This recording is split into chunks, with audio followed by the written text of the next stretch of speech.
How y'all doing? This is Kenny from the Walking Dead game. Well, actually, it's Gavin Hammond.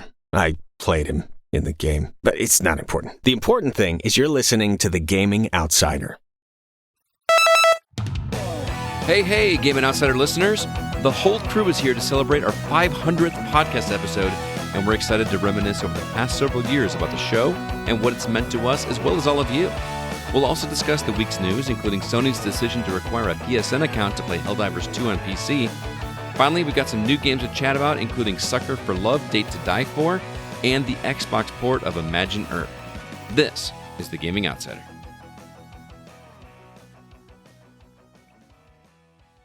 Greetings, programs, and welcome to The Gaming Outsider, a video game podcast with a focus on our incredible community, which can be found at thegamingoutsider.com. We also have a community at facebook.com/groups/thegocast, and even a Discord server. You can find a link for that in the notes for this very episode. It is Sunday, May 5th. I'm your host, Scott Clark, and joining me are my good friends, The Gaming Outsider. How's it going, everybody? Hey, it's me, Zack, the first member of The Gaming Outsider, who is just the rest of us. So honored to be here with Scott Clark. A true celebrity. Man. Oh, my goodness. That is Zack. How you doing, man? Good to see you. Good. As always. Yeah. Also joining us, Miss Alyssa White. Alyssa, how are you? I'm okay. I'm glad to be back, though. Yeah, we missed you guys last week. Yeah. And also joining us, Mr. Chris Behrensmeyer. How are you, sir? Hola. I am the guy who says I only call him when I need something. Yeah. Mr. Chris Behrensmeyer. Tell me it's not true. What'd you do today, Scott? I didn't call you. I texted you. Said I needed something. Still fine. Message me. Semantics. It's like, I need this from your collection. Sure. Fine. Oh, that's because I called in another favor this week. That's why. I had a package that needed a signature, and it wouldn't be delivered without a signature, and I asked you to take care of that for me. Yeah. Yeah, see, you only call me when you need things. Did he commit fraud for you then? Did he say he was Scott Clark? No, I called the company. They said it was fine as long as an adult was there. It didn't have to be me. Yeah. I mean, it's all good. I'm kind of an adult. Guys, it is our 500th episode of The Gaming Outsider. I am beyond excited. When we started this thing years ago, when we rebooted this thing years after that, I never thought we'd make it to 500 episodes. And here we are. It is 500. I'm just kind of blown away. You guys, I know you guys haven't been here for the entire run, but you've been for at least like 2/3 of it, right? Since episode 50. You don't have to keep reminding us. You can just say we're here. I'm the baby of the group. I'm not sure how many I've been on, but not as much as you guys. It still feels pretty awesome. So lots of things happening. We're just going to have fun this episode. Like we don't have fun every episode. I don't know why I'm saying that. But it's gonna be great.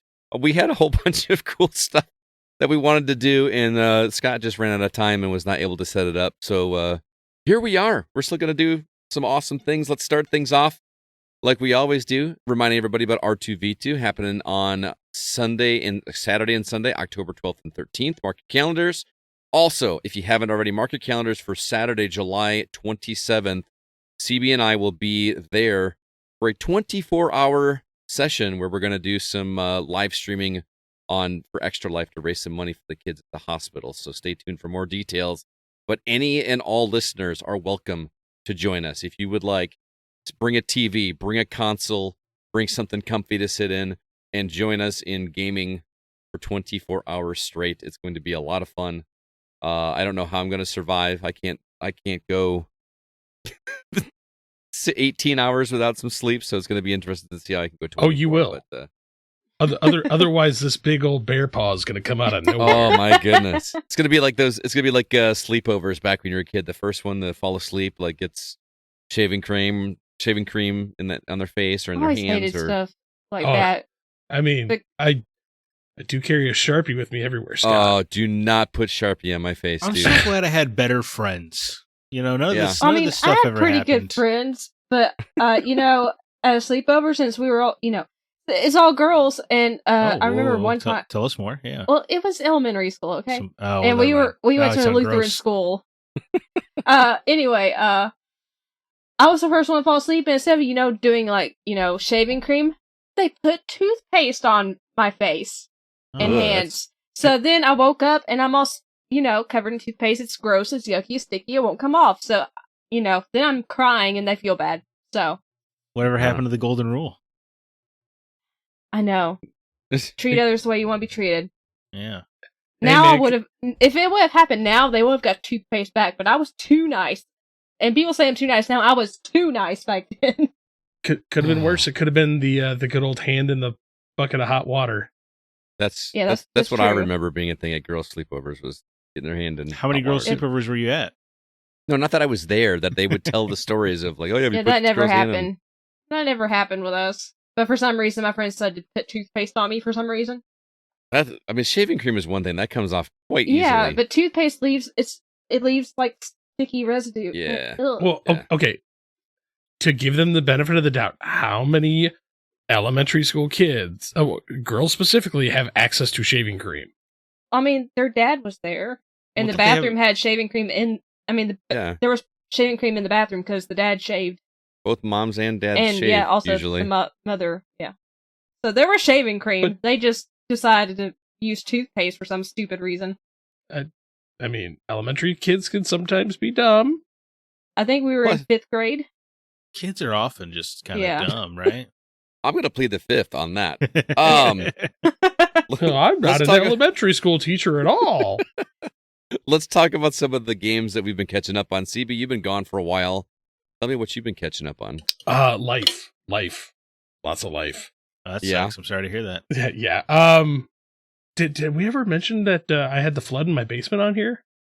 I don't think we did. No, I don't Yeah. So I had a pipe burst in my basement, and a bunch of video game stuff got destroyed. Yeah, that was a think so. bummer. Very sad. So, but the light at the end of the tunnel, luckily, insurance is a good thing. They're covering it. So I got a new PC out of all Nice. this too. This one that you're on right now? No, this is now predominantly my podcast laptop. So you don't have to like carry it across the street every week Yep. to your mom's house. Yep, to my podcast office. So now I have a gaming laptop. So I can didn't even think about that. I can now play PC games, which is what I've been doing. So now we can all play PC games. I know, it's Wait. amazing. I finally Well, upgraded. Maybe Oh, not all wait. of us. I was gonna say, Zack, no, Zack there's still Zack. Zack can still play Diablo 2. Maybe. on his MacBook. Yeah. Oh yeah. I don't even know. Okay. I gotta get the Steam Deck. I'm gonna find a way.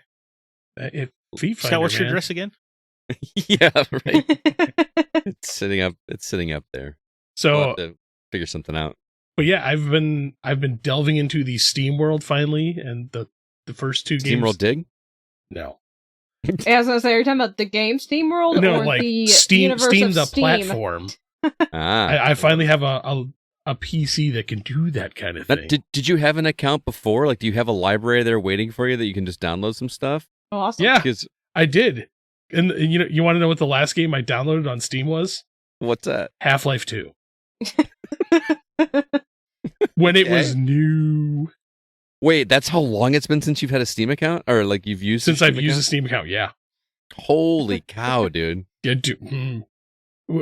basically, Steam got used until World of Warcraft came out, and then it was World of Warcraft, and then Oh, yeah. that PC died, and then I was like, well, I don't play PC games anymore. So Gotcha. I downloaded Ship Graveyard Simulator. What? That I was didn't realize that was a thing. dude. Like, of all the games on Steam, and that's like what made. I mean, It I'm was not knocking the game. $2.99. Okay, I'm not knocking the game. I've never played it. I don't know what it is, but So I'm just you like, essentially you run a demolition company and you tear apart big ships. So you actually get to walk around on these ships and like pull stuff off of them and go sell them in a shop. all right. So it's fun, but that one is more like, ooh, I only have like 10-15 minutes to play. I can kill some time. The other game I downloaded, Fallout 4. Okay, there you go. Yeah, I delved back into the wasteland.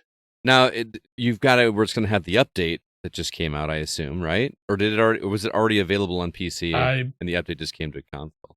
I think it was already available. I downloaded. I just started playing. Killed Preston Garvey immediately. Did you really? Oh, yeah. I don't need to hear that trash in my life. There's another settlement being... I don't care. So how much does it look? How much better does it look on PC? Chef's Yeah? kiss, man. Yeah. It looks gorgeous. How could a Bethesda That's- game look gorgeous? Because that one actually does. Hmm. It's hard to believe. I enjoy it, man. Starfield looked gorgeous. Eh, Shut your mouth. Some parts know. did. You know I'm not a graphics I played guy. It just Balatro. seems- Look at these pixels. Oh, see, that is gorgeous. Oh, You God. see those chip numbers go up. Beauty you're like, is in oh, the this eye of the beholder. Yeah, this is Well, beautiful. So my new laptop has a 4060 GTX in it. For a processor, for a graphics card. So I was just like, I want to see, like, I'm working my way up because I don't want to sit here and just like nuclear melt this thing down. mhm. So I'm just trying to. I forgot how hot laptops get. Okay. I scorched my leg. Wait, were you wearing shorts? No, It was that hot. I was wearing pants. I'm sitting here like, dude. I'm like, God, is anybody else in this house warm? And I like sitting here. I was like, yeah, I switched to shorts, put the laptop back down. I'm like, holy hell. Oh, so it wasn't like you had it sitting on the table and then put it on your lap. It was like, I was wearing like flannel, frog in a like, cold pan of water kind of just thing. yeah, like boiling water, slowly- yeah. but Yeah. I was wearing flannel pants and everything, and just sitting in my basement playing. And I'm like, man, it's really warm down here. Switched to shorts and everything. Put the laptop right back down on my lap, and oh, that was a mistake. So Man. I luckily I have one of those like little thermal thermometer, like the thermometers that you just point at things Yeah. Oh, that oh, everybody oh, was like you're using right, during COVID, Yeah, point at your forehead to get your temperature. like 140 degrees. Holy cow. Yeah, that thing was putting out some heat. Is there a concern for that? I mean, No, that sounds unsafe. It's like right in the temperature range for this thing.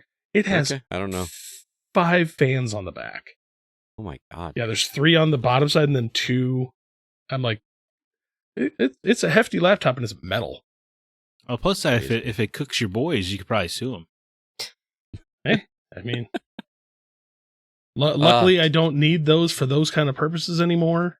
So I will say, CB, I actually downloaded Fallout 4 on Xbox with the intention of diving back in. Obviously, I haven't. But we talked about this in our spoiler cast. I was getting the itch to get back into the wasteland a little bit. How good did it feel to dude, get back in there? it's like coming home to like just a best friend. Like, Yeah. like coming home from school, your best friend's just sitting right there on the porch, just waiting. Like, it's time to play. Yes. I like it. See, I played through Fallout 3 multiple times because I did, I got all the achievements in that game, and you had to play through like as a good character and as a bad character and whatever, and get all the bobbleheads. I scoured that game plenty. I've only gone through Fallout 4 once, and I didn't do everything like I did in Fallout 3. So I feel like going back to Fallout 4 would feel like somewhat of a fresh experience to me. So Do it, because especially with like Far Harbor, like I'm just trying to get to the point where I can go back to Far Harbor, because that is hands down one of my favorite expansions they ever did. I don't even remember. I actually bought the, whatever $80 version at the time was that came with all the season passes and stuff, and I never touched any of it. Dude, you are missing out. Like, Yeah. Far Harbor and Nuka World are amazing. I love I find- Nuka. There was a Nuka-Cola factory. I can't remember if it was in 3 or 4, but there was like a robot that uses the the voice all the time, and then like the way too happy you are at the Nuka-Cola power plant. Oh, the And they Sunset say- Sarsaparilla one too. And then there was like a break where they're like he's talking like that, but then there's like one sentence that's out, and it's just a pre-recorded voice going, San Antonio, Texas, or whatever. Yeah. And then it goes back to, and we're so glad that you're here at Nuka World. It was just that cracked me up. Anyway. I'm halfway through the show now, guys. So Oh yeah, making progress. you still enjoying it? Yeah, I'm enjoying it. I can tell I'm having that when you're watching something that's so popular, like what is everyone freaking out about feeling, you know what I mean? Which isn't Yeah. fair to the show. So I'm trying to adjust my brain accordingly. So Well, that's happening. you got to remember, a lot of people that are digging it didn't watch the show, and a lot of people that are falling into the hype of the show have never seen Walton Goggins in anything. You know what I mean? So Right. this is their first time seeing Walton Goggins, and He is a pretty revelation phenomenal. when you first encounter his work. There's no doubt. And I think that a lot of the gamers are like, they actually got the tone of the games. Yeah, I mean it is cool when like, you know, they look at the Pip-Boy and it's just a map from the game or whatever. That is nice to see a adaptation be respectful. Pour one out for the Halo fans, of course. Oh, they got done dirty. No, it is a really good show. I can feel that in my head where I'm like, this is why are people going gaga over this? But that's not fair. Well, it's also, you got to remember, some people like watched it that day, like CB, so they've seen the entire thing, and it actually, it's satisfying. It has a satisfying conclusion as well, which a lot of shows like this don't. So it had a lot of good things going for it. So yeah, I mean, it's nothing that is mind blowing. It just got my juices flowing again. I did find it funny because I don't like Maximus. I assume he has an arc because he's just kind of a dweeb. But I was like, it was funny. He's not even episode 4 at all. And I was like, wow, a character's so essential that he's not even in one episode of the first season. Good point. I have thoughts about Maximus, but you have to wait for the spoiler cast. Why, I am intrigued. Alyssa, how about you? What have you been catching up on? Still playing Final Fantasy VII Rebirth. Plugging away? How far are you now? What's your location? I'm in chapter 11 right now. So, getting closer. Getting closer. It's a big game. I did skip last week playing it because I was playing another game that I reviewed. Gotcha. So, I'm a week behind. But No I am worries. still playing. I'm still playing it, still loving it. Getting further in Queen's Blood, which I'm surprised I enjoy it as much as I do. So am I, actually. Yeah. You surprised that she enjoys it? Yeah. She doesn't like puzzle games, and I feel like that's more... Well, I did look online to see what the optimum card... okay. But still, like, I will, like, restart a match if I'm losing, because I know the random number generator will eventually go in my favor. But yeah, Gotcha. I'm still enjoying it, though. Doing all the side quests, but I'm not really doing a lot of the towers and life springs and stuff anymore, because I'm just like, eh. Yeah, there's just too much of it. Yeah, there's too many. But I have been getting lost lately, in the Gongaga and Cosmo Canyon regions especially. I have had to YouTube, like, where to go, because I'm like, how do I get to the location? And then I'm like, how was I supposed to figure that out, like, after watching the video? Yeah, Gongaga was definitely tough to navigate. I appreciate the change of pace, but it's really hard to do like side quests and stuff there because it's just kind of frustrating. I did have to YouTube how to get to places. Yeah. Not like how to do it, just how to get there, because I'm like, I can't figure out how I'm supposed to get here. Zach, how about you? What have you been catching up on? Yeah, I've been playing with my Korean Barbie doll in Stellar Blade, dressing her up, changing her hair. The game, it gets better and better. The combat opens up a lot more. I'm on the final boss right now. Oh wow! So it's a pretty appreciable length. Whilst the main story is still boring as hell, and as are many of our lead characters, some of the side quests are pretty interesting. They tend to follow, surprisingly, the Nier mold, where they all turn out to be pretty depressing. Mm-hmm. But some of them aren't. But you meet more interesting characters there. It's some fun little short stories along the way, so that's been really fun. A lot of really interesting exploration in those kind of open environments that I was talking about last week. There's just so many little nooks and crannies hidden away, and it is a fun reward to get yourself a nice new little outfit, some new earrings. It's fun, and the back half of the game leans a lot more on platforming as well. It really is like just some like Tomb Raider or Prince of Persia mixed into this kind of hardcore action game. It's a lot of fun, and that sounds like music to my ears. Actually, yeah, it gets really really good, and the last strings of boss fights have been just excellent. There's one boss that feels like a step right out of Bloodborne, so that was a ton of fun. Cool. But there's one boss that actually like took me probably like 8 or 10 tries, which is nice because this game is definitely not as hard as a FromSoft game. So I've been beating most of the bosses in the first or second try. So it was nice. Right. It was nice having to like actually strategize and think. And they kind of, a lot of the bosses towards the end kind of nullify some of your strategies. So you kind of have to adjust what you're doing. It's just it really comes together very well. And it's nice, it's always nice to play a game that gets better as you go along. Right. Still don't care about any. There is one character, your little sidekick lady, Lily, your tech gal.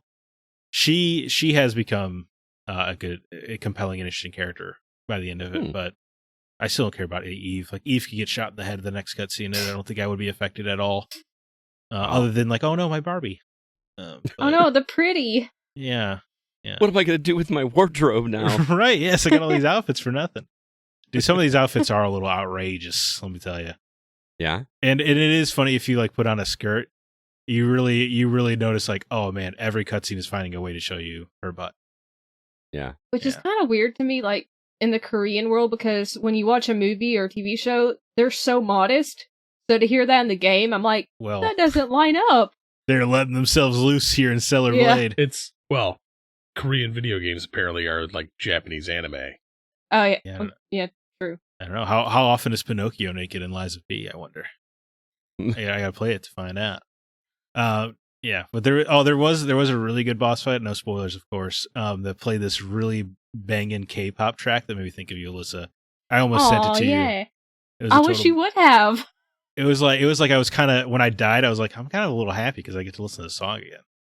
Now I'm like, what's the song? Because now I want to jam out. All right, I'll have to send it to you. It's very unexpected boss battle music. But yeah. So no, it's a very good game as long as my brain eventually just turned off for the story. The story is just frustrating because of what a focus it is. Mm-hmm. So for it to be such a big part of it, and you're like, none of this is exciting. There's like one interesting idea, and then nobody explores it at all. I'm like, well, that's kind of why it's almost weird to bring it up at all. Right. But otherwise, like it's just weird to play a game that has so many cutscenes and you don't care about any of them. At least it's fun to play. Yeah. No, I mean, that's an important thing. Yeah. Yeah, I'm just a story guy first, so it's definitely disappointing in that regard. But it is just so much fun to play that it's hard. It's hard to get. Once they really started putting in like platforming puzzles, like, bro, this game's cooking, as the kids say. Do they still say that? Do that? I don't know. I'm surprised there's not a new catchphrase. There probably is, and we're just not aware of it. It's hard to keep up. Everything changed. Everything moves so fast here in this. I know. Lit AF. No, dude, that's old now. Yeah, now that's outdated. I'm really old. The new one is Bet. Oh, no, that's been around for a while. Yeah, that's been around for a while. Well, maybe it's cycled back, right? Because that was a big thing when I was younger. They do cycle back. Seriously? Yeah. Like, dude, that's Bet. Or like, we're going to do this. Oh, Bet. Bet. Yeah, that's been around. Definitely. Really? Well, I've never heard it. It's cyclical. These things are cyclical. Yeah. Apparently. Like when kids are saying, "Oh, that's fire," I'm like, "Yes, I remember that in middle school as well." Yeah. But it was coming back, so it's funny because I think trends used to shift and be gone forever, but maybe it's just because everything's so accelerated now that everything has to circle back. Well, or they just become more outlandish, like bell-bottom jeans to Janko jeans. Right. That's cap. I'm seeing some young people with mullets out there. Dude, mullets are coming back. Dude. Okay, so it's not just I was like, maybe it's just Oregon because it's weird out here. No, they're here too, but this is also the South. So I was gonna say, Alyssa, where you are, I would imagine they never left where you are. Yeah, that's true. Listen, play with your hair. We're not saying you have a mullet, okay? No, people have told me it looks like I have a mullet, so now I'm like, I gotta fix the hair. People can't see this. Oh no, you got hair on the sides. You got to shave that down. Go for the coif up top. They're like, "Are you trying to go for a mullet look?" I'm like, "No. Why do you think I have a mullet? Now I'm offended." It's not horrifying. You guys, other people. Not to sound old, but it is horrifying seeing these kids with mullets and rat tails and stuff. I'm like, what is going on? That was a big thing when I was a kid in the 80s. Yeah. The rat tail is definitely back. Yeah. Great. But come on, there's nothing better than a good Kentucky waterfall. Oh my god! I'm just gonna start just shaving kids in the street. Just bring a razor around. Oh yeah, that's not creepy at all. That's not creepy. I'm doing them a favor. That's what I'll say to the judge. Hold still, kid. Yeah. Well, it's like it's like a drive-by where I just walk by and do like a quick strip off the back, and And so they have to do the rest on their own. Exactly. Yeah. Okay.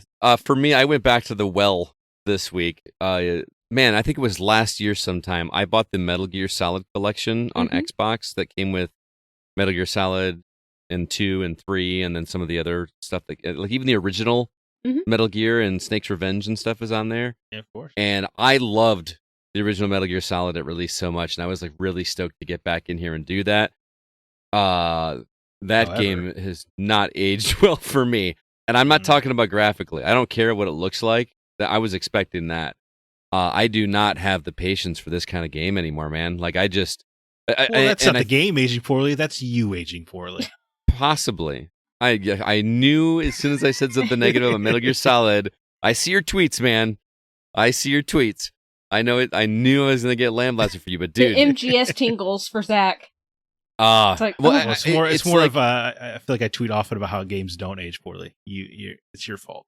That's what I was referring to. Yes, but I mean, a stealth game where I'm supposed to see where the other enemies are, and I can't spin the camera at all in any direction to see where this character is. That's what the radar's for. Yeah, say the vision cones are on the radar.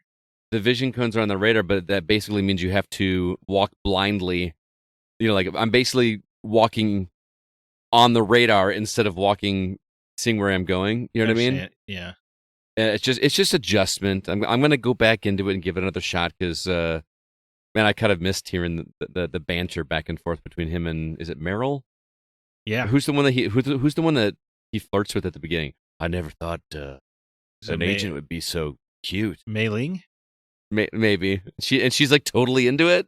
She's like, oh, dude, all the chicks are into. Because he's like famous, right? She's like, oh, I'm getting hit on by the famous Solid Snake. It's interesting, but yeah, and then I died once, and it was like Snake, or maybe Naomi.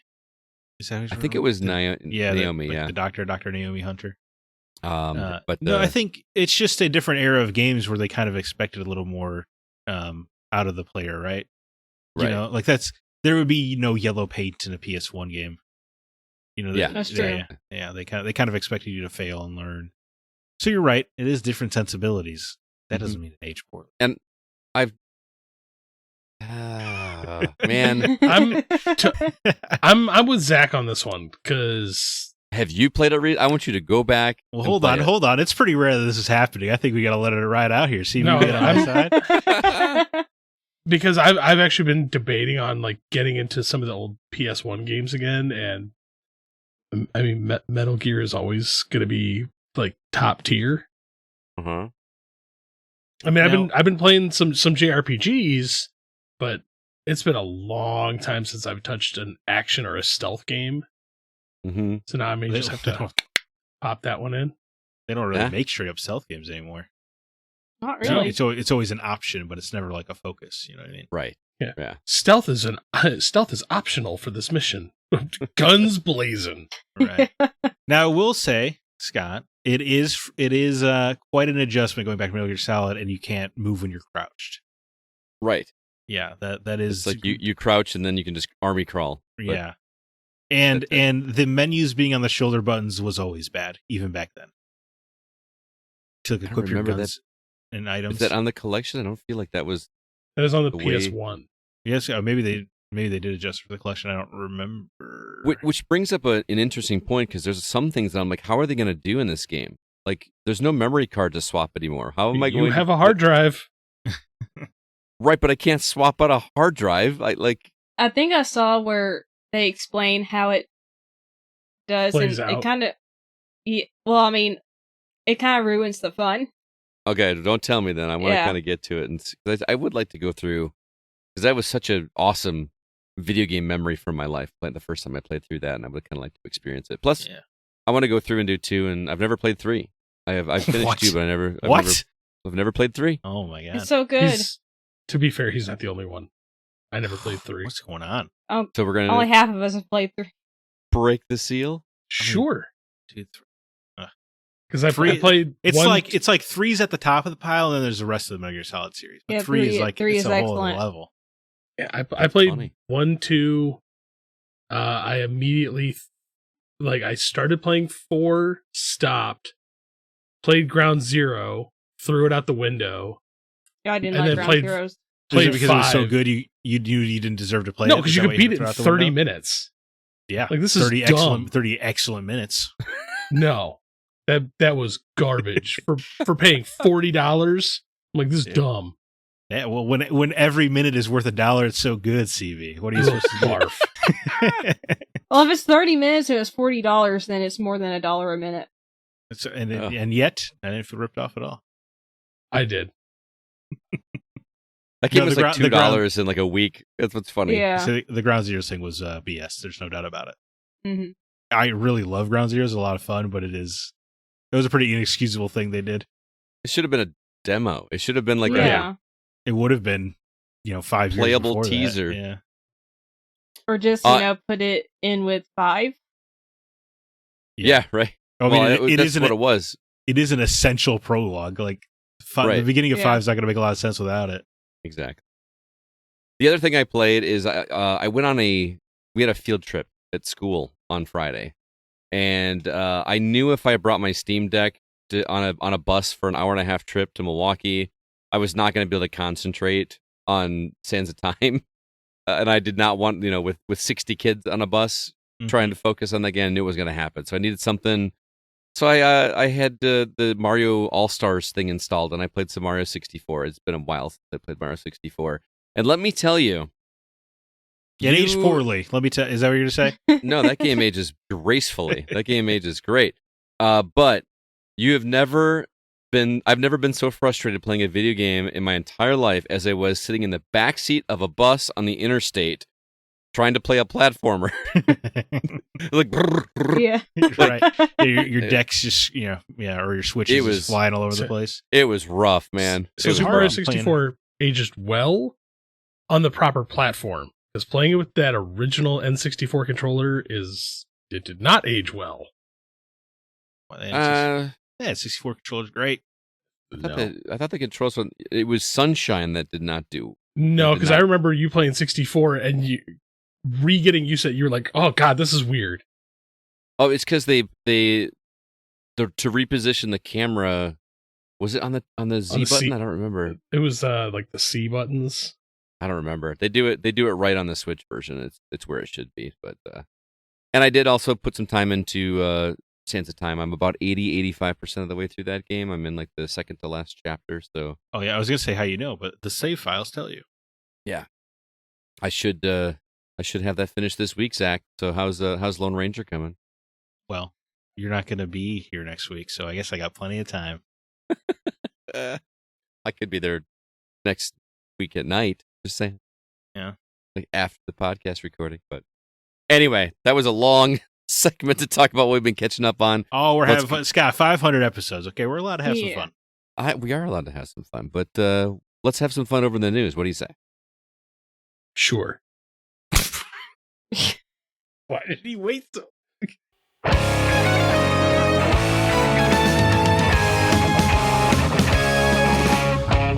Before we get into the news, I need to talk to you guys a little bit about Yetee t-shirts. Yetee. They are an awesome company. They're right out here, right around us in Chicago. They make great screen printed t-shirts. I know a lot of people make t-shirts that are like the ones I make, where it's just vinyl kind of heat printed on it. No, these are actual screen printed t-shirts, and they make awesome video game designs. And the owner has graciously offered us a free t-shirt to give away to you guys in the community. So if you check out the show notes for this episode, there is a link in there for a free t-shirt. It is a Mega Man themed t-shirt that's called Proto Man, or Proto. It has Proto Man on it. I can't remember the name of it, but these shirts are awesome. Highly recommend them, and check out Yetee, Yetee. They are great, and we are looking forward to partnering with them in the future. But let's go ahead and jump into the new trailers this week. Jackbox Naughty Pack coming in 2024. I guess people have been asking for that. Funko Fusion on Xbox, PlayStation, Switch, and PC, September 13th. Earth Defense Force 6. I haven't played 2 through 5, I don't think. Well, Sadly, I'm sure there's a lot of mystery they lay into the Yeah, middle right. games. PlayStation and PC on July 25th. And Batman Arkham Survivor coming exclusively to MetaQuest 3 later this year. The big news topics this week: Helldivers 2 will soon require a PlayStation Network account to be able to play. There is an ESRB rating for Nintendo World Championships NES Edition that popped up online this week. Let's see. Limited Run Games got into some hot water in regards to some of their physical releases this week. And that's about it. CB, you've been gone for quite a while. What story would you like to talk about? Oh, Limited Run and how they can suck it. You want to clue everybody in on this? Because I was kind of baffled by this, honestly. So Limited Run Games has been started doing some more retro stuff, and one of them is a 3DO game called D the Collector's Edition. I've never even heard of this game. I have it if you ever want to play it. A real version, not this crap that they're trying to pawn off. You got the D for me? Always. I won't charge you $60 for it either. Again. Wow. It's free for friends. Yeah. Always handing it out. So when this game was pressed by Limited Run, a company that cares about their consumers, people were like, hey, why does this disc look like crap? And why is it not playing in my system? Well, it turns out that a bunch of the games that they had pressed were done on good old CDR discs that you could buy from Walmart. It turns out they still make CDRs. Yeah. Yep. Surprisingly, they are not cheap either. What is the difference? Why is, because I know this is something that people that used to pirate games used to do back in the day, is they would, download the thing and then burn it to a CDR and put it in their Dreamcast or their 3DO or whatever. But that's kind of where a lot of people are mad about this, is like, hey, I just paid you $60 for something I could have done at home. Right. Mm-hmm. Which is crap. I'm trying to buy it legitimately, and you're basically selling me a pirated. I mean, they have the license to do it, right? Yeah, like they got the license to do this game and everything, and it's turned into this huge debacle. Like you have to read the article, but they're like, oh yeah, we use one of the best companies in the United States to do this, and like this is what they gave us. Like I'm seeing more and more people getting frustrated with Limited Run Games because they do seem to be clipping some corners. I have not bought a Limited Run game now in a couple of years. What, you haven't bought one, or you haven't received one? Because I've heard that was another problem. There's still one game that I have that's floating that I've never received. How long ago did you order it? 4 years ago. Ooh. Yep. What did you? I don't even remember anymore. I'd have to go through my account and look it up. Like, was it an expensive one or like a standard like $60, $70 game? It was like $60. Okay. But yeah, they've openly said like, oh well, it worked in all of our systems, lest they forget that the 3DO had different variations. Right. Mm-hmm. So because there's the FC1, the FC10, and the Gold Star. Those are the three that are common. I legitimately don't understand the difference, like between a burned disc and a pressed disc. Like I don't understand physically what that means. What's a pressing? Like you press a vinyl disc, right? Well, a pressing is essentially just burning it to a CD. Like that's the term they use. Like, yes, we pressed this disc, like stamped the thing on top of it and everything. Okay, so what's the difference then between what they're doing and pressing it? To be fair, not much. It depends. It's all about quality. Like if you use a CDR, you can pick it up. You can feel like it doesn't feel good quality.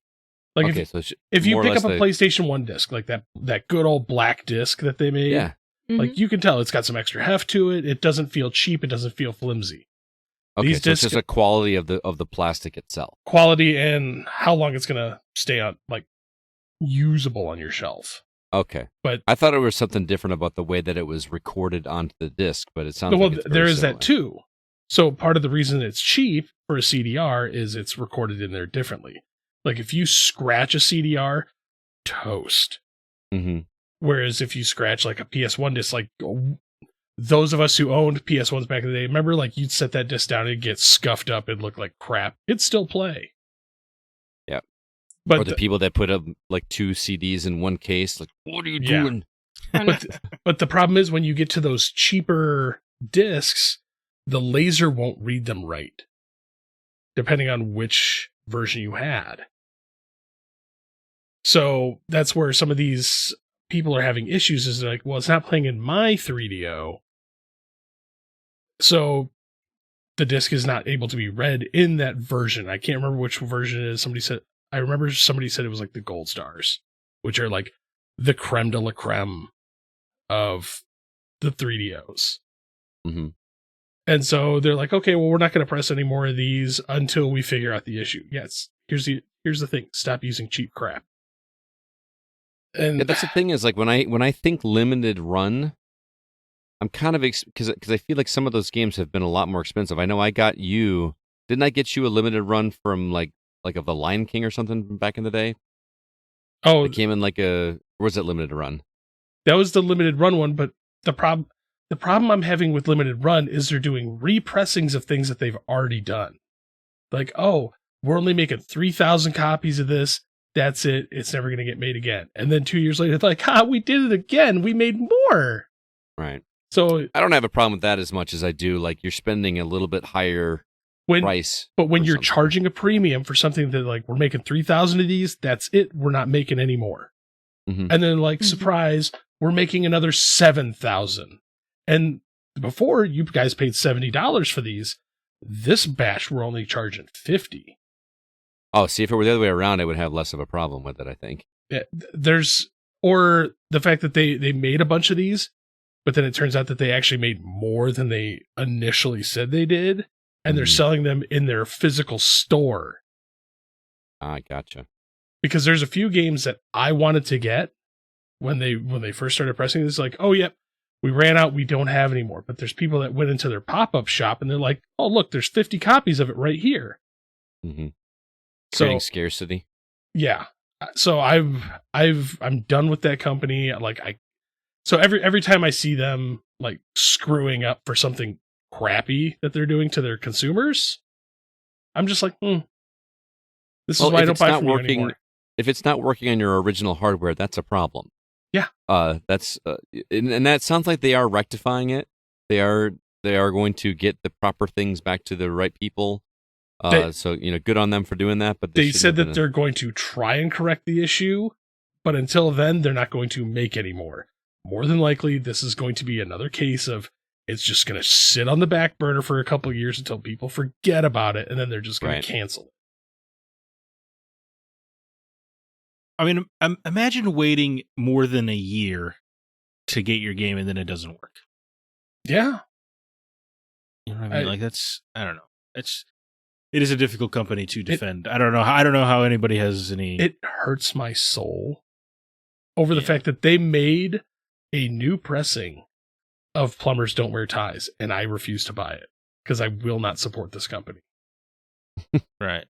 Yeah, it's very frustrating. I don't understand why they still put out like 3 or 4 new games up for pre-order every week when they're obviously their pressings backlog is so substantial that it takes you over a year to get an order. Yeah. Right. Like, shouldn't they, calm down, expand to catch up? Like, yeah, it's just, I don't know. It feels inexcusable. Well, they gotta keep making money, man. But the way they make money is basically like just taking a loan from their customers interest free, right? Because they don't even have to pay you back for a year later. What if they just didn't charge your credit card until it shipped? Well, then they wouldn't be alive, right? Right? Yeah. Yeah. Well, I also just hate the fact that the quality has gone down because some of their collector's editions, they're like, oh, look at this acrylic standee that we made. And I'm like, you cut a piece of plexiglass and screen printed onto it. Mm-hmm. Whereas some of their earlier stuff, they're like, we made this brand new action figure from scratch and put it in this box, or this beautiful statue. And now it's just like, we make acrylic standees and buttons and stickers. I mean, well, not only that, with the consistent horror stories I've heard about their collector's editions for years, I don't know why anybody buys any of them anymore. Yeah, I stopped. Yeah. That was the problem. It's as the price kept going up and the value kept going down. Is it just because the majority of their customers never open the items? So maybe probably. So therefore, like, you hear the horror stories from such a small user base because these are the people who are actually opening this stuff. Yeah, I see it all the time. Good point. Like, people are like, oh yeah, like, I've got this brand new sealed collector's edition. I'm like, yeah, but have you opened it? Like, there's crap, literal crap in there. And like, no, it's like, I'm never gonna in there. I wouldn't put it past them. Wait, when you say literal crap, yeah, like it's stuff that if I was handed at a game convention, I would probably throw it in the trash. right, but that's not literal crap. To me, it is. Well, that's not how literal works. It is. Unless that came out of your butthole. It came out of theirs. All right, well, let's move on. Alyssa, what story would you like to talk about? We'll talk about Helldivers 2 will soon require a PSN account to be able to play. This story, guys. Yeah. Oh, man. Oh, I can't wait to hear it. I guess I have to say it. Oh, my God. Well, there's a quote from SIE Steam that goes, current players on Steam will start to see the mandatory login from May 30th and will be required to have linked a Steam and PlayStation Network account by June 4th.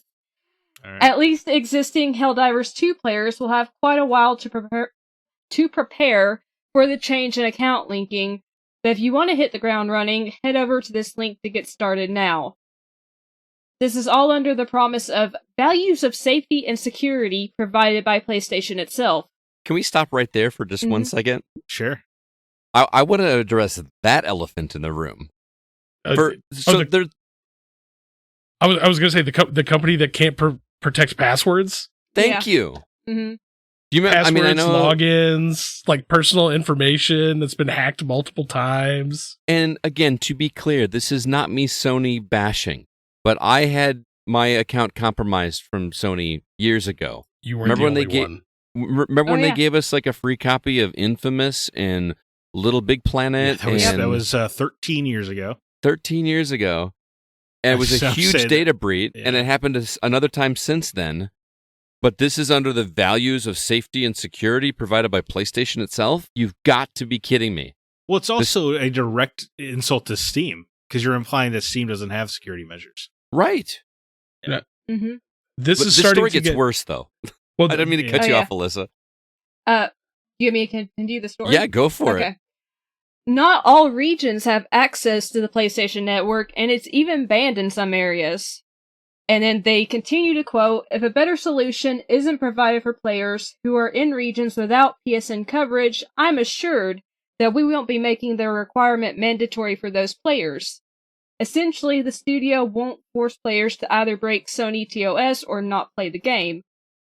Arrowhead said that this was Sony's decision, not theirs, and right on cue, people have started review bombing the game. So just to recap, Arrowhead makes this game that is exclusive to PC and PlayStation. Everybody's playing it, loving it. People are talking potential game of the year contender, right? Sold it, love it. Sony suddenly says, all right, now if you want to play it, you have to have a PlayStation Network account. If you live in a country where PlayStation Network is not allowed, sorry. You're out of luck. They're going to say all this fluff like we're not going to require them. How is that fair? How is that fair? Also, why do I believe you? Why? Yeah, exactly. Yeah. Why do I believe you? Why would you sell a game that is going to basically not be able to be played by these people anymore because of this change? This whole thing blows my mind and gets me borderline angry. The company that fought tooth and nail. You can't buy that studio. You're taking things away from us. Well, guess what? Now we're going to try to take things away from your studio. I just can't imagine, because this is, granted, this is a budget title, right? $40-$50, I think? 40, yeah. $40. You buy a game, you get all this time in it, and then you're just no longer allowed to play it because you don't have the ability to log into the correct network in order to play online with your friends, because this is an online-only game. Mm-hmm. Is just one of the dumbest decisions I've ever seen, and I'm not just saying it because of the Twitter comments and everything. I read this story and thought I was reading it wrong. Like, I could not believe that this is a real thing. And now, a quick point, the requirement is on the Steam page that you'll have to link a PSN account eventually. and it was supposed to be there at the start, but they said they had to delay it for technical issues having to do with crossplay. But to your point, you can't sell it to the countries that don't have PSN. Then that's what should have been the thing. That's the thing that upsets me the most. Like, for people that can have access to a PlayStation account, it doesn't cost anything to have a PSN account, right? You still shouldn't have to. I agree. Especially because you've just proven for 3 months that it actually doesn't do anything. You just want to collect data on users. Yeah. That's all this is. This has nothing to do with safety. It's outrageous to expect anybody to believe that. Exactly. But it's just, it is. You're right. It is unbelievably frustrating. At least Steam seems to just be issuing full refunds no matter how much time you put into the game. Yes. Good on Steam for doing that. Seriously. I mean, let's be honest. They can afford it, and they needed to do that in order to save face. Well, I'm sure they're back charging Sony for it too. You know? No. You don't need to say Steam needed to do this to save face. This was not mean to look like the good guy. Is what they don't need to look like the good guy. They are the good guy. There's somebody else that is determined to stop them. They're not publicly traded, so they're almost automatically the good guy. I'm saying they don't have anyone to answer to. They can just be good guys. Right. They don't have to answer to shareholders and stuff like that. I did have a question though. If you don't have a PlayStation, you're playing this on Steam, are you able to make a PSN account without having a Playstation? Yeah. Okay, I wasn't sure about that. Just clarifying. But again, why would you before this? Right? Like why would you have a PSN account if you don't have a PlayStation? Right.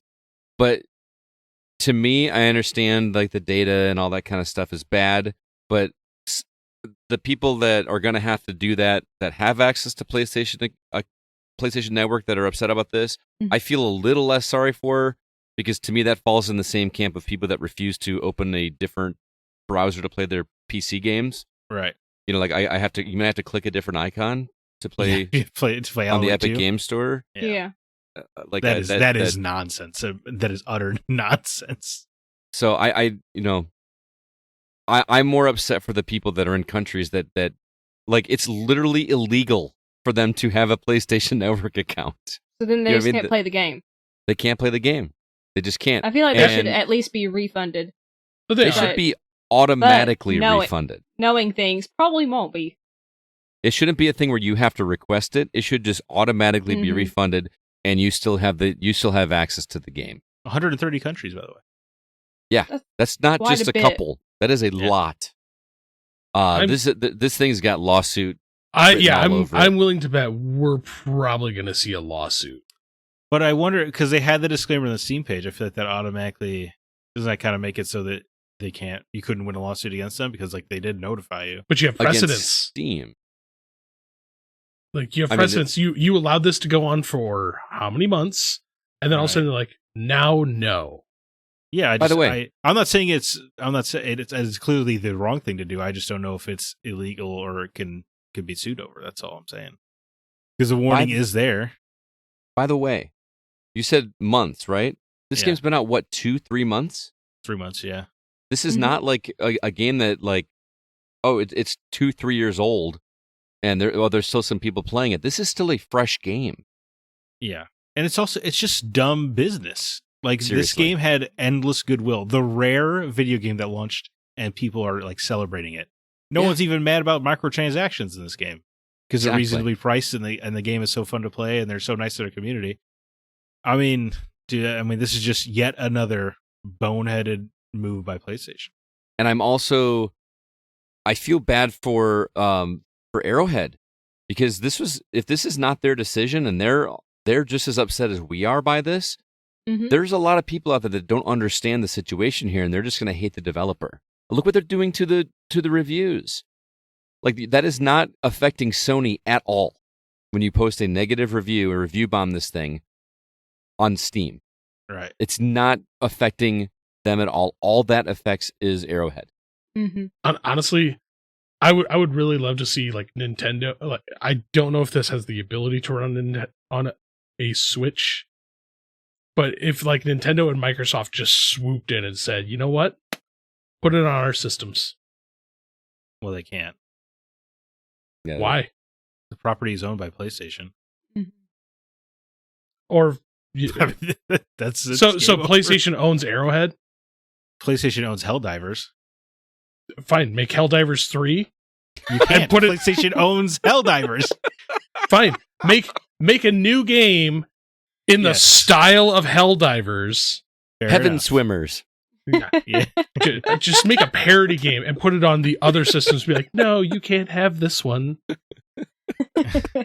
I'm sorry. I'm frustrated by this whole thing because, again, like you say, like you have a company that was allowing things, like allowing this to be sold, allowing this to be played, and then 3 months in, like, screw you guys, like, go pound sand.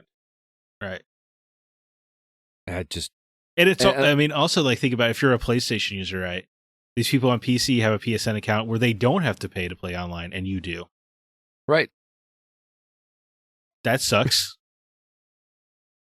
I It- mean, it's just a bad move all around, man. Yeah, everything about this just like, and to be perfectly honest, if Microsoft pulled the same stunt, I would be just as pissed. Mhm. Yeah. It's sad that I feel like we have to say that all the time because, like, I listen to a lot of podcasts. A lot of podcasts are very Sony fanboys. I listen to a lot of podcasts that are very Nintendo fanboys. Podcasts that are Microsoft, and I don't want to be a part of any of that. I think console wars are dumb. It does not matter who the company is that made this decision. It is really, really dumb. The fact that you are selling a product to somebody that they potentially cannot use within 3 months of it releasing. I'm sorry. It does not matter. You could. You got your $40 worth out of that in that 3 months. You put 300 hours in. I don't care. When I pay $40 for something, I expect to be able to play it whenever I want to. You know, if it's 5-6 years down the road and they pull the servers, that's one thing. 3 months And is it's such ridiculous. a stupid reason. Not, There not, is no stupid reason. not just 3 months, but 3 months of like one of the biggest games on the market right now.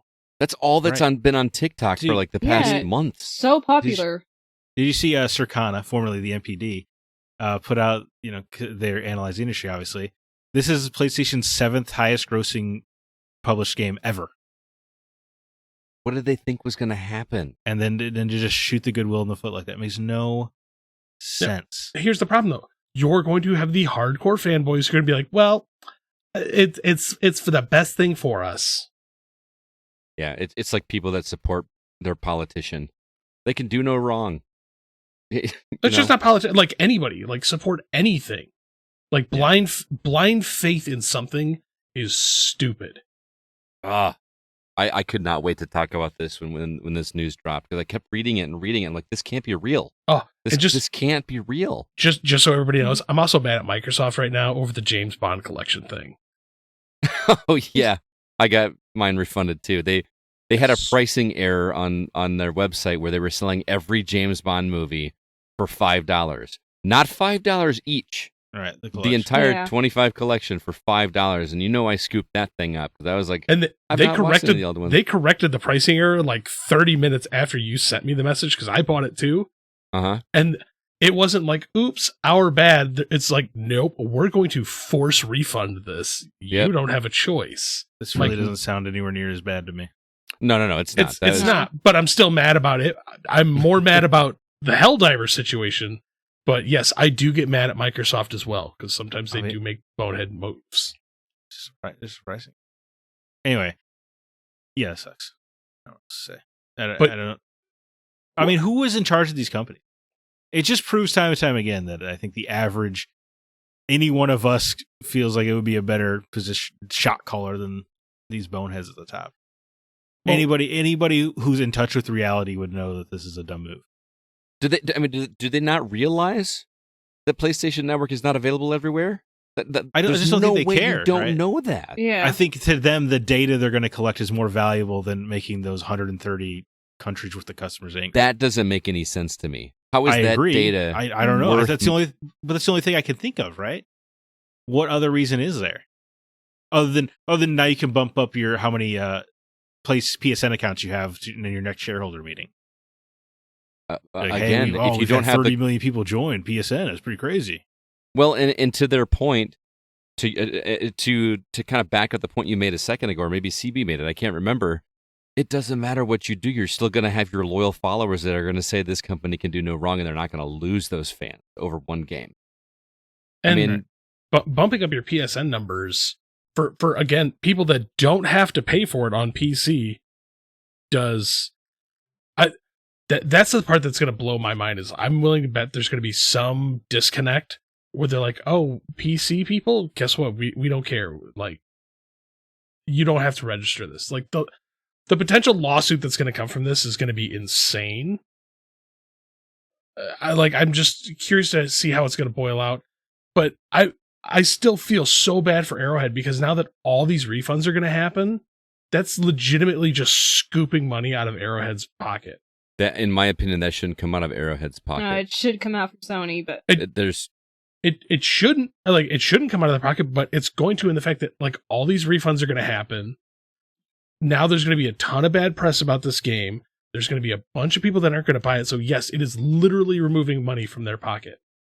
Whether they don't have to pay the refunds or not, it's removing money from their pockets. Period. Yeah.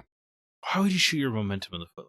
I don't know. It was doing so well. You're on track to be one of the singing success stories of a modern live service game.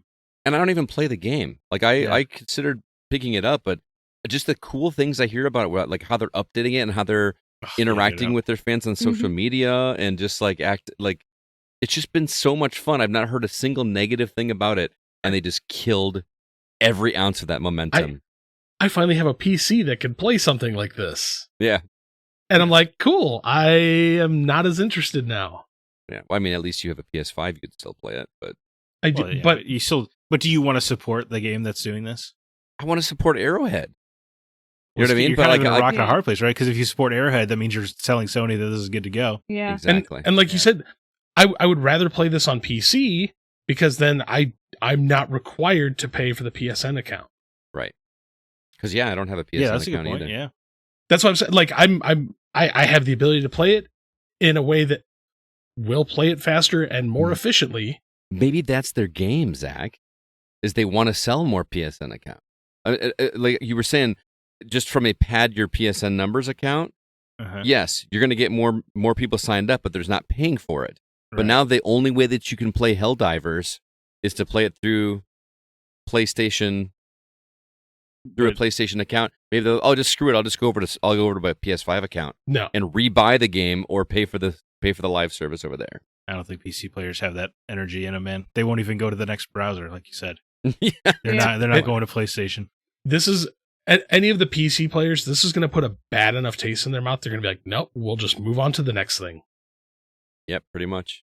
I mean, it's not like there's not quadrillion other games out there to play, but this one was just, it was the hot thing this spring. Right. And just started its death knell. Yeah, I definitely wanted to check it out. I'm kind of like on the fence now, like you said, rock and a hard place. What do I do? Right. Anyway, Zach. Now that I'm all fired up, dude. Yeah. I got nothing that's gonna match that energy. Yeah. So what story would you like to talk about? I mean, I can't tell you. The other day I woke up and I got this awesome text message from Scott. It was a YouTube link, a brand new Batman Arkham game. I get excited. This is the first thing I see when I wake up. I'm jolted awake. I'm not a morning person. I'm ready. I'm hunching over. I'm clicking the YouTube link. I'm seeing the logos. You come went from up, 6 to midnight, like immediately. Dude, it was unbelievable. From that link. Yes, exactly. I mean, that happens often when he gets a text from me. Yeah. Usually with the pictures he sends me. But but I openly do. Guys, I'm seeing the logos. I'm getting goosebumps. Oh my God, Arkham is back. And then it's a VR game. And immediately the crushing wave of depression I'm hit with. I lay back down in bed. I'm not moving anywhere. It's unbelievable. The tone, the whip. I've never had such emotional whiplash in 30 seconds like that before. You weren't the only one, Zach. I mean, this sucks. I'm sure it'll be great. Batman Arkham Survivor. Shout out to Camouflage. I know they've done VR games before. I know they did Iron Man VR. They know what they're doing. I'm sure this will be a quality game. But unbelievable. Why would you bring back the Arkham name for this? Why couldn't you just call it Batman Survivor? Yeah. Why you need to resurrect the name? It's It's ridiculous. It's like when they made that Left Alive game that I'm sure nobody here remembers. Left Alive, but it was set in the Front Mission universe, but it was a stealth game. And I'm like, why would you resurrect this IP to do what nobody wants with it? Right. Mm-hmm. Nonsense. It sucks. Don't get me wrong. That Batman VR game on PlayStation VR was fun. Yes, it was not Batman Arkham. Yeah, and I'm sure this will be fun too, but unbelievable. So I got the same text message. I see it and I'm like, oh crap, we're finally getting like that game that was teased a while ago. Yeah, it was like Damian Wayne, or I thought I was going to get that Damian Wayne game. Remember that they had that leaked a few years ago? That was like post-apocalyptic that got canceled, or like it was a dystopian Gotham. It was like, oh, Arkham Survivor. It must be that. Yeah. So I saw this and Scott. Well, see, I saw it and I'm like, all right, awesome. We got a new Arkham game coming because I'm excited for it too. And then I'm like, okay, so this is VR, and then it's like MetaQuest 3 only. I'm like, I'm not buying another MetaQuest. I am not upgrading again. Yeah. Just to play this. This sucks. Yeah. And I don't know, like, and Facebook is losing so much money on VR, billions every quarter. What, like, guys, it might be time to give up. But why keep making more iterations? Yeah, I just don't think it's going to happen, man. I'm not ready to hang it up yet. I'm about ready to hang it up because I kind of thought that VR was going to be the future because of how much my students talk about playing VR. But they just want to do like the like Gorilla Tag and stuff like that. They don't want to play like immersive games. They just want to be with their friends, and you know what I mean? It's funny because AJ, my oldest son, can't stop using his Oculus. Yeah, the kids love it. Like he adores it. He's on that thing every day, playing all kinds of different. He's playing that sword and sorcery game a lot. Where you can like choke slam skeletons through tables and stuff. Yeah.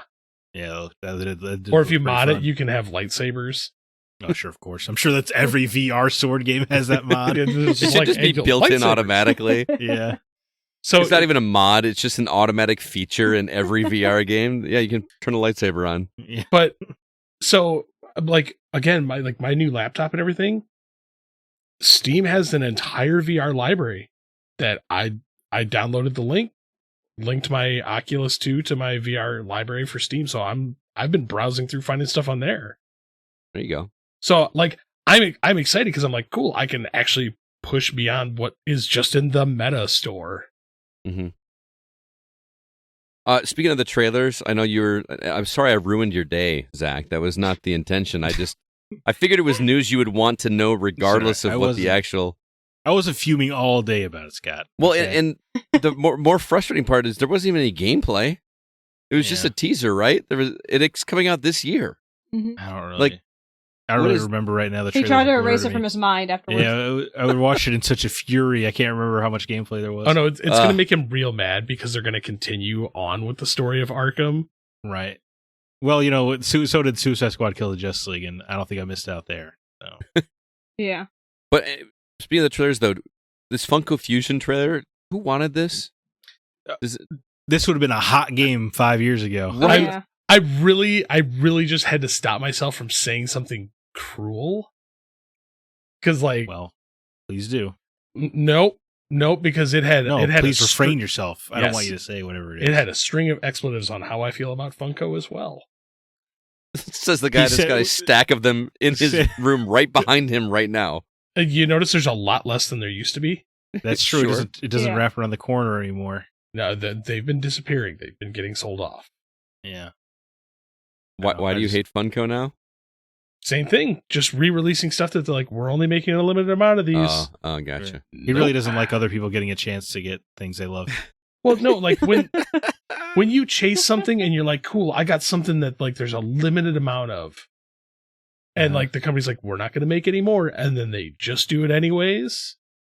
I'm like, thank you for making me waste part of my life tracking this down because you said you weren't going to make any more. That's one of the reasons I love like original Nintendo games. I'm like, cool, you can't make any more. Literally. I'm not doing that anymore. But yeah, Funko Fusion is weird. I don't understand the it's a weird.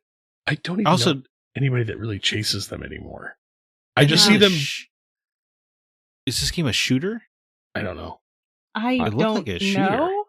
I mean, it looks like a third-person shooter at times, and I don't know Yeah. what it is. Dude, but I It's really just do a- feel like 5-8 years ago, this would have been like, oh my Oh, god. dude, Oh it yeah, would've been sold way like bigger. gangbusters. Yeah, just a little But- bit too late. I just see like all the Funkos just keep appearing in like resale stores, like more and more and more, and Mhm. less going out the door. There's like Yeah, an we- entire aisle of them at Disc Oh, Replay, and it's and- more than that. Like there's an aisle and a half now. And then they Yeah. have all those bins in the back that are just filled with them. It's just insane to me. They're nuts. the new Beanie Baby. Yeah. Right, Dark Horse is a comic store. Their retail store doesn't even stock them anymore. They'll order them for you, but they don't put them on the shelves anymore. Even Why would you order That's- them from a third party? Don't you get an upcharge from? like the same thing as buying it from Target. What do you mean? Well, yeah, like why? Because you're going to pay shipping. Like, why wouldn't you just go buy? Oh, I guess if they're not, that one's No, not. we available. have retail locations.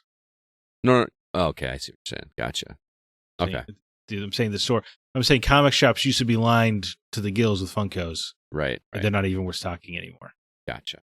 They have All right. there's stores you walk in, Scott. I don't know if you remember. Yeah, What that's like. I was in one today. It was strange times. Yeah, I- that was a real throwback for you. Didn't have to give him my shipping address. It was odd. Yeah, Dude, even like ordering fast food anymore is like way different than it is. I use an app now. right. Or you use a kiosk when you do go inside. You go inside, you gotta. It's just all crazy. You're like, I'll use this app and pay a 30% markup for This- this- convenience. I don't know. The apps usually got some pretty good deals on them. The Taco They Bell do. app, oh, it's unbelievable. Dude, I paid because it's Cinco de Mayo today. Mhm. I Uh-huh. paid $5 for 5 tacos. When's the last Wow. time you got a taco for $1? Dude, that's The Taco crazy. Bell. They Yeah. keep ratcheting up those soft taco prices. Yeah. They know what the hot sellers Yeah, are. but we're ordering like a breakfast meal through McDonald's through like Uber Eats. You or can't go to DoorDash. you can't It's go to like McDonald's anymore, CB. No, Mm-mm. It's restaurant prices now. Yeah. I know, but they're not the only ones. Like, beefaroo. Oof. Worth every Love. penny. Let's okay. No, it is not worth every penny. You get 3 what you pay people, for. $75 is ridiculous. Fun. Sounds. I would happily pay it. I usually spend $25 on myself when I go. All right, dinner's on Zack next time he's in town. I didn't say I'm buying for anybody. Let's rein it in. Yeah, that's right. They don't serve steak at Beefaroo. Yeah, that's right. Yeah, I do. Yeah. I'll ask him to. I'll just bring one in from the store and tell him to fry it up. He's got corkage fees here. Just Yeah. fry this steak. This is all right, guys. Right? BYOS. All right, so there's one story left for me to talk about. It's a weird one, but I thought it was interesting. So this ESRB rating pops up called Nintendo World Championships NES Edition. And on the ESRB site, it calls it, quote, a collection of 2D challenges and platformer games in which players traverse through various modes, e.g. speedrun survival. This reminds me of, what was that game collection that was on, was it Switch or was it DS? NES Remix? Yeah, Remember NES Remix? that was DS. Yeah. So it appears that this would be a brand new game or collection of games and not a remake of the coveted rare cartridge from 1990. If you guys aren't familiar, Nintendo had a world championship thing back in 1990 where they would go out and travel, and they had little competitions where people would compete with this on this cartridge that was designed to start with Super Mario Brothers, and you had to collect a certain number of coins, and then it would just instantly switch over to Rad Racer. You had to complete a race in Rad Racer, and then as soon as you finished the race, it would instantly switch over to a game of Tetris, and you had to reach a certain score in order to, quote, beat the game. And they gave copies of this cartridge to people that won the competition. Finalists. Finalists that were in the, finalists. And it's like a super rare, very difficult to find cartridge. And there was 26 gold ones that were given away through Nintendo Power. It's crazy. So I don't know. I kind of like the idea of doing that. I never played the NES remix, and I don't know why. I'm sorry. This thing is gonna piss me off because it's gonna be digital only. And it's gonna be for a limited amount of time. It's just I still don't understand the limited release of a digital. Yes. Yeah, I don't get so that either. Dumb. But But just to be evil. So yeah. If this gets a physical release, I'll be excited. Okay. But if it's digital only, I'm so irritated by that. I hate it. Yeah. It's interesting though, because I was reading this article, and Nintendo only has two first-party titles on the docket for the remainder of the year, and they're both remakes: Thousand Year Door, the Paper Mario sequel, and Luigi's Mansion 2. There's nothing else. There's a hint there. Yeah, gee, I wonder what they're holding off for. I'm still... I think it would be really bold of them just to release it this Christmas. They're going to announce it this June, and it's going to come out this Christmas. I think that would be pretty smart, actually, because when's the last time Nintendo got ahead of the console race? You know what I mean? Like they're not in the console race, though. No, I know, but to get that news out there before a new Xbox or a new PlayStation is. You officially... say they're not in the console race, but they still outsell just about everybody. No, yeah, of course they do. I'm just saying that they're not racing. They're in their own competition. Yeah, that's like they're playing in the majors. We're still all stuck in the minors. They're just trying to beat their last console numbers each time. They're just trying to relive that Wii era. Yeah. Yeah. They're out there proving people like games more than anything else, you know?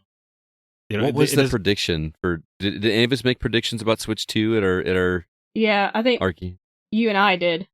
You and I did? I believe, yeah. I don't remember what my prediction was. And then was. CB thought it would be called the Switch. The Switch? Yeah. Yeah, it's going to have some dumb name. Oh, the Wii Switch. Yeah. Okay. Took me a second. The Switch. Anyway, that is the news. Sorry I got all fired up about Helldivers, which is weird. I don't have any skin in the game. I don't own the game. I'm not playing the game. Fired up Helldivers. Yeah. But you say you have no skin in the game, but because of something like this, it makes you further from it. And you're like, I have even less interest in playing it now.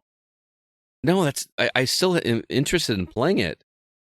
It's just who am I supporting if I do? But see, right there, you're less interested in it because you want to support the team, but you don't want to support corruption. What if I bought the game and then just contacted Arrowhead and PayPal'd them an extra $20? Like at that point in time, just PayPal Arrowhead the money. Period. No, but he still wants to play the game. I want to play the game. Yeah, you know what I mean, like we'll just do an ad read for Arrowhead every week. We're gonna do a GoFundMe for Arrowhead. Sorry, PlayStation's treating like crap. Man, that's awful. Anyway, that's the news. Want to remind everybody very quickly about our Patreon because we are an independently funded podcast, and so we got to pay for these all the services on our own, and we do so with the Patreon page, and we give you some extra bonuses if you help contribute each month. $1 tier gets you the episode a day earlier than everybody else. $3 gets you an extra episode, and $5 gets you 2 bonus episodes each month. CB, what is available for people to listen to right now, and what is coming up in the pipeline? Oh, well, a Final Fantasy VII Rebirth spoiler cast with Scott, Zack, and Brandon Smith, and a Fallout spoiler cast with Scott, myself, and David Newman. Mm-hmm. 'Twas fun. I was surprised we talked for as long as we did on that, but that was great. Scott had to cut me off. I literally did. He's like, you need to stop talking. Like, we're already over an hour here. Come on. Also upcoming trade-off, Kevin and Scott, Paper Mario for the N64 and Evolution, the World of Sacred Device on Dreamcast. Yes, Scott officially stole one of my Dreamcasts and the game today, so he's now on the clock. He's on the clock. It only took a half an hour to piece together that console. I get there and I'm sorry my basement flooded and everything's in disarray. Douche. He handed me a controller. He said, "No, this controller's too good for you to use. I need to get you a crappier one." I lost all of my Dreamcast controllers except my trans blue Hello Kitty one. Oh, and by the way, Scott, you need to go to Disc Replay and buy your own memory card because I don't have any of those either. Well, you can tell where the Dreamcast stuff was sitting. Yeah. Oh, darn. Anyway. So there's that, and also a Break the Seal, the Lone Ranger of Sands of Time. The Lone Ranger of Sands of Time? Or Sands of Time. I will enunciate every word from now on for the rest of the show, Scott. We got to get that one done this month, Zach. I'm eager to share my thoughts of Sands of Time, and I'm eager to hear your thoughts on Lone Ranger. And potentially a Desert Island Games with Alyssa and myself. Yes. Yeah. Yeah. Moderated by Mr. Paul Hine himself, who offered to do that. So we will hopefully have that. See, game 1, slap Scott in the face. Game 2, slap Scott in the face again. Anyway, if you would like to check out those episodes or any of our past content, again, if you were a new subscriber to Patreon, you've got access to basically 7 years of Patreon content that we've put together over the years right away. So please come join it and enjoy all the bonus content that we've done over the years. Again, the website is patreon.com/thegocast. Let's go ahead now and jump into the new games that we've been playing.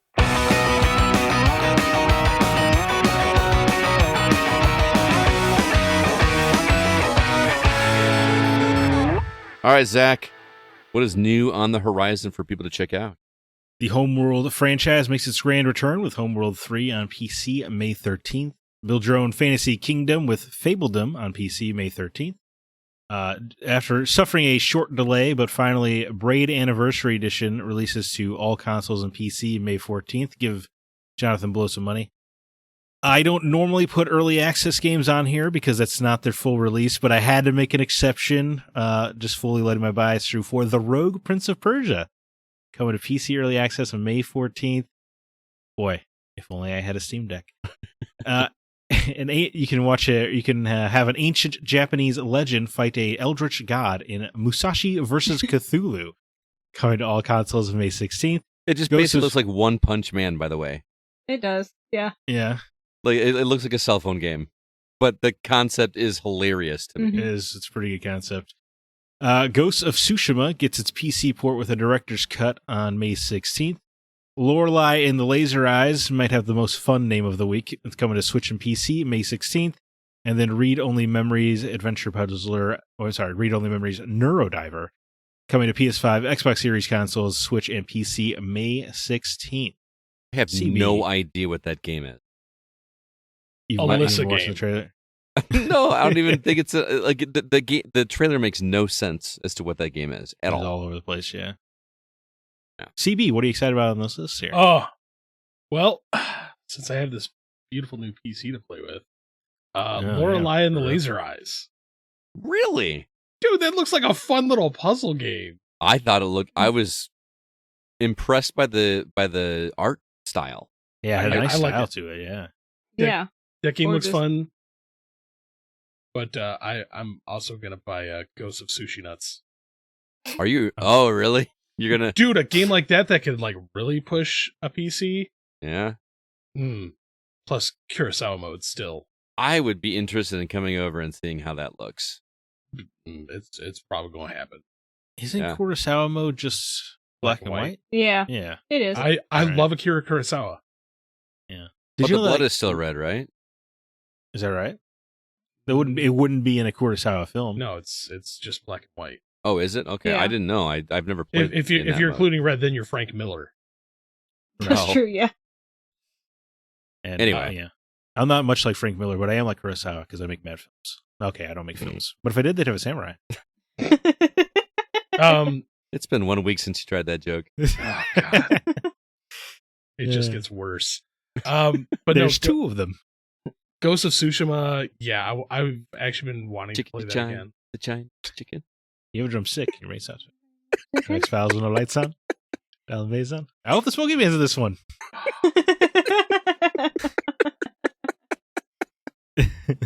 Alyssa, what about you on this list here? Not 2064. Any Chinese chickens on the list you're curious to check out? No. I don't want to get in trouble. Read Only Memories Neurodiver does look interesting to me. I did not play the previous game, 2064 Read Only Memories, but I have played Valhalla, which I adored, and apparently they're tied in together. Oh, okay. I was wondering why the name sounded familiar to me. I do want to play 2064 Read Only Memories at some point, and eventually pick up. If I like that, then I'd pick up Neurodiver. But that's the one that really stood out to me the most, but I really don't have any knowledge about what it's about. I just know it's tied into Valhalla, which I adore. See, I said it. It's an Alyssa game. Yeah, you're right, CB. Like, I'm vaguely sure that you'd played the read-only games before. I haven't yet. I need to rectify that, though. Besides Valhalla. What about you, Scott? In terms of new games, the Rogue Prince of Persia, I definitely want to check that out. Although I feel a little guilty because I know you can't play it. I feel bad being the guy that like is playing like his second Prince of Persia game ever, like telling like one of the biggest fans of the franchise about the game that he can't play. Just channel your inner CB and just rub it in. I could, yeah. It's fun. But my second one, I kind of want to go through Braid again, and I would argue that game probably didn't need a remake. I thought the original looked fine, but the trailer kind of sold me on the way they made it, like the remade backgrounds and stuff were actual paintings, like brushstrokes of artwork. Which, that's cool. Which kind of looks kind of cool. So, and I kind of want to relive that story because I don't remember the ending of the story being the way you described it back on several episodes ago. I don't remember it being what it was. So I kind of want to experience that again. How about you, Zach? Yeah, I mean, Braid does look interesting, especially the commentary and the 40 plus extra levels. Mm-hmm. It's kind of fun. But yeah, I mean, even though I can't play it, I'm still going to say Rogue Prince of Persia. It's got Prince of Persia right in the title. I got to check this game out somehow, some way. Yeah, I don't know. Just excited. I'm excited Prince of Persia is back. You know what I mean? Like two games in a year. Within Crazy. 4 months of each other. Mm-hmm. Yeah. Or 4 or 5 months of each other. Right, and I feel like this being a roguelike and the team of Dead Cell's heritage involved, I think it has a chance of kind of blowing up a little bit. I think so too. And the way that the animation goes from cutscene to gameplay seamlessly looks pretty impressive. Yeah, that was pretty cool. Yeah. Mm-hmm. Alyssa, I would Mhm. like to hear your thoughts on Sucker for Love, Date to Die For. What's interesting is that I heard somebody else talking about this game on another podcast, and I'm going to be direct with you, Alyssa. These are not my kind of games. I think you know that. Mhm. I'm not into dating sims and everything, but the way that this girl explained this on a podcast I listened to, she said they're doing some new and interesting things with this one, and I want to hear your thoughts on it. Well, the thing is, it's not a dating sim at all. Oh, never pretty mind. much not at all. This is very much a horror. I wouldn't call maybe I'd say point and click adventure, kind of. Mm-hmm. But it's a mixture of a visual novel as well. But you're not making decisions about who to date or anything in this game. Like, you're not choosing between different characters. It's very story focused. I loved it. I've already played through it. I've written my review for it. And I loved it, even though it did have some technical issues when I played, but that might be my fault. I did play it on my Steam Deck. It's not verified to be played on Steam Deck yet, but it played pretty well. But the basic gist of the story, I don't want to say too much because it is very story driven, is you are a nameless woman who gets a letter from her family and it's concerning. So she goes back to her hometown of Sacramento. And she gets there and it's dark, everything's covered in mist, and it shouldn't be. And she notices everyone has glowing eyes, and they're acting really creepy. And she's like, I gotta get the heck out of here. And she goes to her childhood home, realizes that some cultists have taken over her house. And when she goes to her bedroom, she accidentally summons an eldritch goddess named Roxanne. It's spelled RHOK''ZAN. You have to put on the red light? I mean, to summon her, actually, yes. You have to have red flames coming from candles. Look at that. So, yeah. All right. Well done.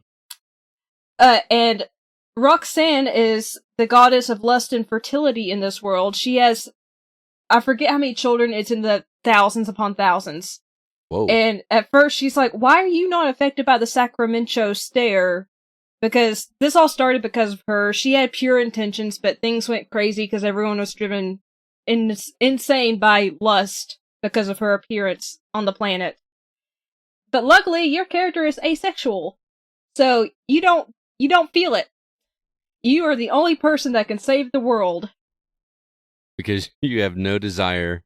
Yep, you don't feel lust. So that's another thing I was really drawn to with this. It's actually a clever turn. Yeah, I love it. And I'm on the A spectrum myself, so like you don't get a lot of representation in games, so I really like that. And even though there is a hint of romance, it's not based on, any kind of sexual attraction or anything. It's very much based on the bond. Mm-hmm. And you're not choosing between characters. It is one character you're gonna end up with. And you know from the very beginning. So it's not a dating sim by any means.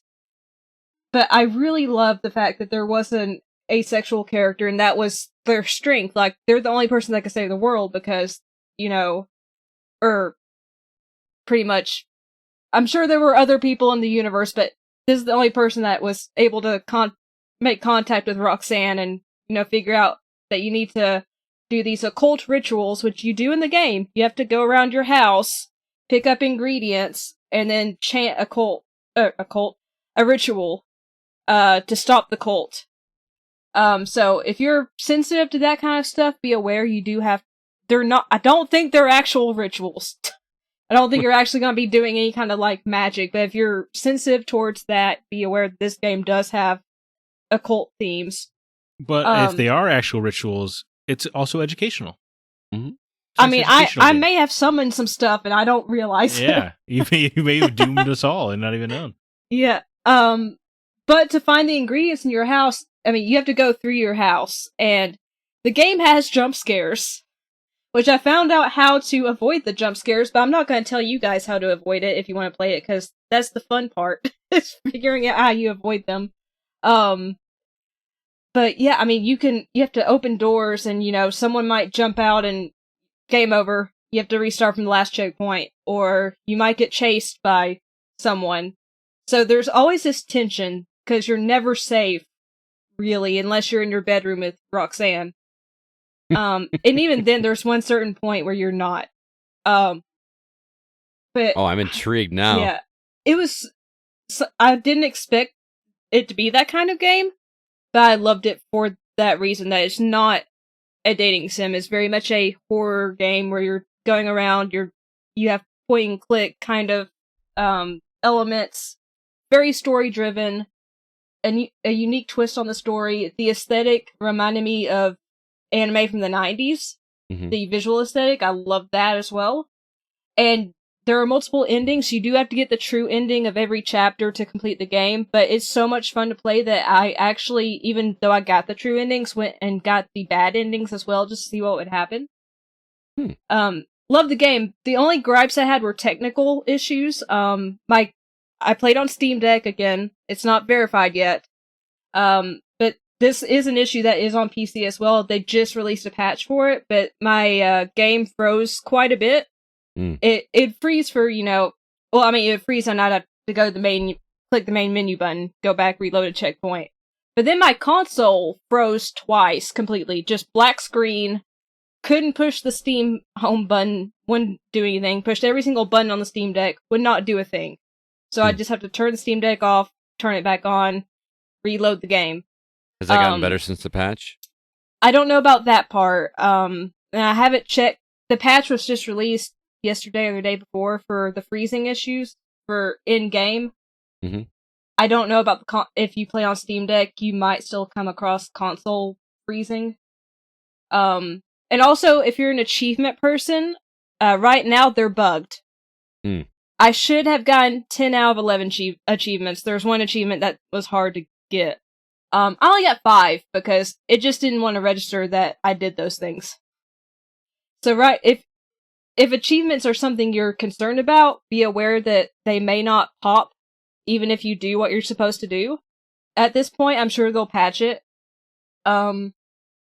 But yeah, I even checked to make sure I did all the criteria to fulfill the achievements, and I had. They're all story related.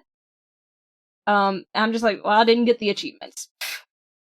Gotcha. So there are some technical issues, but they have released several patches, so they'll probably end up patching the achievement issue. Hopefully they'll release another patch that fixes the console freezing. If it's just Steam Deck related, then that's probably my fault for playing on Steam Deck. Gotcha. But if you're looking for something different and unique and fun, and something that's not a dating sim, but you think it is, because I thought it would be at first too, I definitely recommend it, and you don't have to have played the previous game in the series. There are connecting characters and themes, but you're fine if you haven't played it. It doesn't matter. Do I have this developer name right? Because I want to. Akabaka. Okay, because I thought that word meant something else. They actually say it like when the game loads up. It goes Akabaka. Oh, okay. So yeah, that's correct. Gotcha. That's the developer. It's published by Dread XP and was provided to us by Evolve PR. Again, that game is Sucker for Love, Date to Die For, and Alyssa is playing it on Steam, so you can check that one out. Got another new game to check out for you guys. Sean stopped by to talk about a new Civilization-style game that sounds really interesting. I'm going to play that for you right now. Well, hello there, Sean Coates. How are you doing, sir? I'm doing all right, my friend. How are you? I'm doing all right, man. It's episode 500. Can you believe? 500 episodes. Actually, just as right before I got on, I forgot to submit my response, so I just did. So I actually saw that. I saw that. So, well, we got lots of episodes to catch up on our favorite memories from episode 500. But you're here to talk to us about a game you've been checking out called Imagine Earth, which looks like it's been out for a while, but I'm not sure because I saw a trailer for this for Xbox like 2 years ago. All right, that released like 2 years ago. So is this a new game to? I don't understand. Do you understand what's going on with this one? Like every game I seem to get from we seem to get connections for. They're of course always on Steam like 3 years ago, and then they come to console. That seems to be the common thing I'm noticing with all the games I'm reviewing for you. Yeah, so as far as I know, this is the first time it's coming to PlayStation. So. Oh, that's right. You're playing PlayStation. I forgot that you were a new PlayStation owner. So finally, yeah, I know. Yeah, this will be my first PS5 review. Oh, nice. Okay, so maybe this is the first time it's coming to PlayStation. Okay, so I watched the trailer, and this seems to be one of those, strategy, civilization building type games. I was definitely getting, if you remember the game Populous from the Super Nintendo era, except instead of you being a god, you seem to be using science to terraform planets for people that are living on it. Am I off base or am I close? No, you're pretty much spot on. The TLDR description of this game is space civilization. Space civilization. Okay, that's all you had to tell me. Pretty much, yeah. But the premise of that actually it does have a kind of a story mode. The premise is, in the future we have ravaged Earth to the point of we deplete its resources and environment. I know, right? Who'd have thunk? So of course we have to go and find new planets, and then you, the player, are you're a colony manager working for this intergalactic company called Imagine Earth, Ltd. And you, as manager, you have to create new colonies, new profitable colonies for this company. But the objective, or I guess the goal, is to be a self-sustaining colony. Otherwise, we'll just repeat ourselves and destroying that planet too, and so on and so forth. So it's up to you to break the cycle of human intervention and destruction. Okay. And what really kind of intrigued me about this is, unlike most management games like this, it's not, how do I describe this? It's not a flat playing field.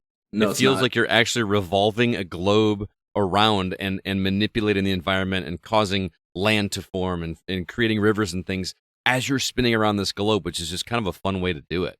Yeah, so that's kind of what not threw me off, but that's what I noticed too, is you're basically playing on a globe, like a desk globe, building a civilization on that. It kind of reminds me, for those listening who are Rick and Morty fans, it reminds me of that episode where they have to take refuge on a planet that's hilariously small. Okay. They can walk the circumference in 2 minutes. I've got to see that. Yeah, so any Rick and Morty listeners probably know what I'm talking about. So that's what's interesting about that too, and you can you can terraform, you can colonize and build up your city, strip its resources for profit, and you can also trade with other civilizations, other planets, other species. There are aliens in this. That's interesting that you're actually like doing the relations, but it's not with anybody on your planet. It's with other planets. So there's like a trade thing going on between you and an alien species. Yeah, and actually, I haven't encountered this yet, but I have seen that if you touch down on a planet, there's already a civilization or some kind of infrastructure already from another faction or whatever, and you can either go to war with them or ally with them or at least be diplomatic with them. But I haven't really encountered that too much yet. I'm still kind of on the training planet, which they call Planet Tuto, as in tutorial, right? Get it?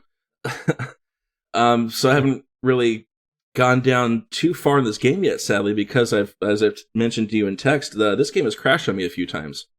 Oh, and how, like back to the home PSN screen or whatever. Yeah, and I think it's because I noticed that every time I spin the globe around too quickly, it freaks out and the frame rate kind of sputters, and it just goes out. Oh no! Is there like a lot going on the screen when that happens, or is it? No, I think it's just I guess I'm just spinning it too fast for the game to catch up with me too. Huh? Because it doesn't take much to spin around this thing because of the small sphere you're building on. But right, that seems to be the thing. Is if I'm just doing too frantic of an action, it'll freak out and just quit on me. Well, that's not a good thing. The burning question I know I have when it comes to these types of games, and I'm sure a lot of people do as well, is, playing with a controller versus playing a mouse and keyboard seems like it would be a lot more work. I mean, I played Civilization on Super Nintendo originally, and I played I played Civ Revolution on Xbox, so I know it's possible, but there just seems to be a lot more moving parts than I'm used to, especially than like something like Civ Rev. So how does that translate to using a PS5 controller as opposed to a mouse and keyboard? Well, just like all the other sim games I reviewed, certain direction buttons will bring up certain portions of the menu. Hit the left on the D-pad, it'll bring up your build selection. Hit right on the D-pad, you'll get your status. If you hit up, there's a whole different... each button has a menu function, and if you play enough of these, it just becomes like a second nature language. So it's almost like when you play a shooter, the same button that is fire and the same button that is jump and reload are all mapped to the same buttons. Those kind of translate over to these simulation style games. Yeah, pretty much. And since I also don't really have a powerful gaming PC to play this on properly, right. I have to resort to console controls. And at this point, I'm pretty proficient at it. Nice. That's good to hear. So you recommend people check this one out? I do. It is more of the strategy side than it is just the building side. With the all the kerfuffle and delays of the console release of City Skylines 2. I don't know if you've been keeping up with what's going on with them.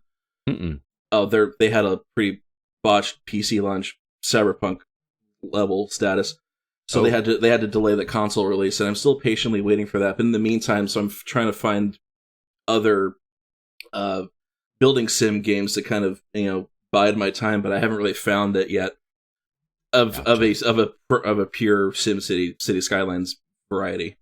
You keep chasing that purple dragon, huh? Exactly. Allegedly, October is when it's supposed to come out for console, but allegedly. Okay. Well, thanks for checking out Imagine Earth, man. It actually sounds really interesting. I love the spinning globe and actually seeing the planet spin around. That feels like a novel concept that I've not seen before, and I haven't played one of these management games in a long time. So yeah, and it does look fun. It does look good, and the fact that you're on a small globe means you have all these different biomes just within like one screen. You got your snow, jungle, temperate climate all in one screen. Very cool. It was developed and published by Sirius Brothers and was provided to us by Uber Strategist. So shout out to both of those companies for hooking us up with a copy. Sean, as always, it is a pleasure, man. Cannot wait to meet you in person again, hopefully at R2V2 2024. We'll see. Should be saving up for a wedding, but gotcha. Yeah, we'll see. All right, man. Well, thanks again. We'll catch you next time, all right? Yeah, happy 500. Thanks, dude. See ya. And there you have it. Want to remind everybody about Apple Podcasts. If you'd like to leave us a review, we do appreciate it. Helps the show out greatly. And or whatever you're listening to, drop us a review. Share with your friends. If you like what you're hearing, please tell people about it. We would love to have a much bigger audience than we do. And best way to do that is for friends to tell about it. Also, our website is thegamingoutsider.com. There you can find all of our written content, as well as each and every episode if you'd like to go that route. With that, let's go ahead and jump into our weekly From the Outside In topic.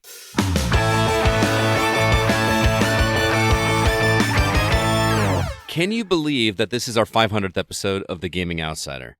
It's been almost 10 years since we started this crazy project. It's gone through all kinds of changes, but its heart has remained the same. Friends getting together to talk about one of their favorite hobbies without focusing on the negativity that has plagued the industry and the world in general. So instead of a normal From the Outside In topic, we're going to spend this week reminiscing about what the podcast means to us and our listeners. We'll think back to great memories of the show, the conventions, and the great times with the community. So what to you guys, what does the go mean to you? Why have you decided to stick with me and the community for as long as you have? And thank you for doing that, by the way. But why have you guys, taken up the mantle and stuck around as long as you have? Well, starting off with the baby of the group, I haven't been here as long as you guys have. I've been here, I think, 2.5 years now. Mm-hmm. But it's so long. It seems like it's been longer though. Does it feel like is it's that only a good been or bad 2.5 years? thing? It's I was a saying, good She's thing been on here too long. It feels longer and it feels shorter somehow. Yeah. It just feels like Yeah, it's always been right. to me as well. Like, it feels like I've been on here forever, but then I'm like 2.5 years. I'm like, that seems really short, but I'm also like, that's also really long. Yeah. But I mean, being a part of the Go, I mean, I never expected to be a part in the first place, and it was a very, gradual thing for me because I started off I never even thought I'd be writing reviews, honestly, for the site. Started off writing reviews just, sporadically. Stepped that up. Then Scott was telling me, hey, we should get you on the podcast occasionally as a guest. So came on as a guest, and then it was brought up that I could, take over when CB had to work. Back when we could only have 3 people on the podcast. And I was fully worried people would think that I was trying to take over CB's spot, like the listeners. Which, I mean, guys, I was not. No, I would never steal CB's spot, but I'm glad people did not, get too angry about that. And then eventually brought on full time, and I gotta thank everyone that, put up with me, because it does take me a while to warm up and, get comfortable fully talking to people. It's the autism. But thank you guys for letting me stick around, and honestly, the Go is the best part of my week. It's the thing I look forward to the most. Wow, even with me sexually harassing you every week? Even that. I would only allow you to do that. Oh. Feels so special. You guys are only ones allowed. Anyone else is a creep. Wow. But no, this is genuinely the highlight of my week. I love everything I do at the Go, whether that's the podcast, reviewing games, writing the reviews. I love making shells for the site, which I promise I'll get faster with that, Scott. That's no need to be faster on that. It takes. I just let you know they're there. It's like a good 2 weeks sometimes before we get reviews done, or that's true. 9 months. Years. I even love like editing reviews. I don't do it as much as Scott or Zack does, but if I need to edit a review or am asked to, I'd like to do that as well. I love doing everything that I do for the Go, and it's really given me purpose in my life right now, and it's helped me through a lot of tough times. You guys have been with me through a lot that's happened over these last few years, and I don't know if I could have gotten through them as well as I did, which was horribly, by the way, without you guys and your support and the things you did for me. And I've really found some amazing friends, and I don't feel judged by you guys like I have by other people in the past, with my interest or my personality or anything of that nature, which is really refreshing. So, to me, the Go is just, I found this amazing group of people that I feel incredibly blessed to have met and have in my life, and I get to do something I love every single week, or I try to. Sometimes I have to skip a week because I don't feel well, and then I'm like, oh no, worst thing ever. But no, this has been a huge thing in my life for me, and I never even thought I would be a part of it. So it's a big gift in my life, and yeah, I'm gonna get sappy. I don't want to cry or anything. So thank you guys for having, letting me be on. Thank you to the listeners who have put up with me. Thank you for enjoying my laugh. I've heard people enjoy it. And thank you for listening to, when I get into K-pop or K-dramas, thanks for putting up with that, because I'm sure most of you don't care about it, but thank you for listening anyway. Hey, you love what you love. Yeah. But the go is just, the go is actually love for me. It's love. Aw, we love you, Alyssa. So, that was my long-winded explanation. Well, how the hell are we going to top that? I know, right? You don't have to top it. TB? Follow that, man. I mean, if Alyssa's going to be love, then I have to be hate, apparently. Oh, no. Oh, no. I hate you guys. No, I don't ever want I do this out of spite. Just pure emotional hatred. You know what's funny is, CB, when I started thinking about this, I was trying to think back to when I met you. I don't remember when I met you. You and I have been friends for... I know exactly when I met you. Well, don't tell me yet, but I'm just saying it's been 7 or 8 years, and I don't remember a time where you weren't my friend, and I don't remember the moment. It's just you just have been there for so long that I can't nail. You're going to tell me, when was that moment? Oh, it was in the back of that German nightclub outside of Chicago. You were wearing nothing but spandex and leather.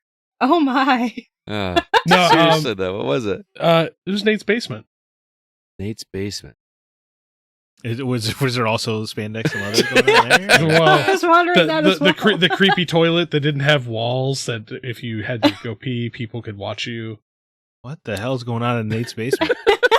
It sounds a in his little old house. sus. Oh, this is when he lived over by me. Yeah. Oh, okay. Yeah, I remember. Yeah, because he didn't have a finished basement, but he had a functional toilet down there, and there was no. Yeah. But there's no walls. It was just a toilet, in the corner of a room. Yeah. Yeah, I remember that. No, it was back when we used to go over there and just hang out for our quote unquote vape parties. Yeah. It was me, you, Nate, Aaron Hughes, a couple other people. Jordan would show up occasionally. Okay, I remember that now. But it was just a bunch of bros vaping it up. Well, we all worked at video game stores at the time. Well, around that time. Because you were working at TNT with Nate. I used to work at GameWorks with Nate. Mm-hmm. And so it was basically we just hung out. It kind of snowballed from there. I remember that night. I did not remember that was the first time I met you. Officially, because we both had run in similar circles through gaming. Yeah, we both knew Nate, obviously, because I worked with Nate. And there was somebody else that we both knew. Anyway, I could not nail it down to a specific one moment. I'm glad you refreshed my memory, because I remember that night. I do remember that night. Because I've known Nate for a long time. Yeah. Back when he was a wee young lad. Anyway, so what's made you stick around? You said you were at one episode 154? No, 50. 50 was the first time I was ever on. So it was you, me, and Chase Christensen talking about Fallout. Oh my goodness, that was a long time ago. Yeah, that's what I'm saying. Yeah, dude, I've been around a while. Just yeah. Which Fallout? 4. Yeah, we've been 4. That was. Yeah. What you guys probably should talk about Rise of the Tomb Raider in that episode. It's a better game. No, came out that same day. But no, for me, it's always been the Go has always been kind of a creative outlet for me. Mm-hmm. I don't have many of those. Yeah. So it's always been something like Scott will openly tell anybody, I'm a guy who comes up with insane ideas sometimes, and I'll be like, this is what we're doing. Oh yeah, like the day he called me up and said, hey, September, we're having a video game convention at Cataclysm, and then hung up the phone. That's literally how R2V2 started. That's how R2V2 started, and I'm not making that up. It's like, we're doing a video game convention. All right, bye, click. And I called him back right away. I didn't answer. And he's just laughing. I'm like, click. We're doing this. But no, like I've got to meet a lot of awesome people. Like, and that's what I'm always looking forward to is like, what comes next? Like, what does the future hold? And because of this, like, I've always had those like grandiose ideas where I'm like, okay, like what can we push ourselves to? Granted, like during this time of COVID mourning, I guess, whatever. Like it's definitely like I've definitely hit that wall where I'm just trying to break through. Like, okay, what can we keep pushing forward? What can we keep striving? And that's like what I'm always trying to look for is how can we make things bigger, better, like keep moving forward. Mm-hmm. So it's definitely always got the brain juices going, and like I always look forward to it every week because I'm like, cool, I can sit down and like talk with my friends and like do stuff. Mm-hmm. Because otherwise, I would without this, I would legitimately just like sit in my basement and just like stare at like I own a lot of games, I own a lot of movies. Like I'm just picturing him in his swivel chair in his basement, just slowly spinning around with his sad Hulk music playing in the background. Yeah, like, the funny thing is you're not wrong. Like, why do you think my wife, who hates video games, is so supportive of it? Because she's like, otherwise, like, it would legitimately be like, I'm doing nothing. We gotta get this summer. We gotta get back into doing some like retro gaming together. Dude, I'm telling you all the time. That's why I'm all the time. I'm like, dude, like we gotta do something. You gotta come over. You gotta do something. Because otherwise, legitimately, Dude, if it's not planned out and on a calendar, it's not gonna happen with me. You know that. It's like, but that's the problem is we are opposite ends of the spectrum where I'm like, let's go, and you're like, no, we need. I like to plan the days that I can do those kind of things, but I kind of, when those days come, it's like, all right, what can we do? What can we get done?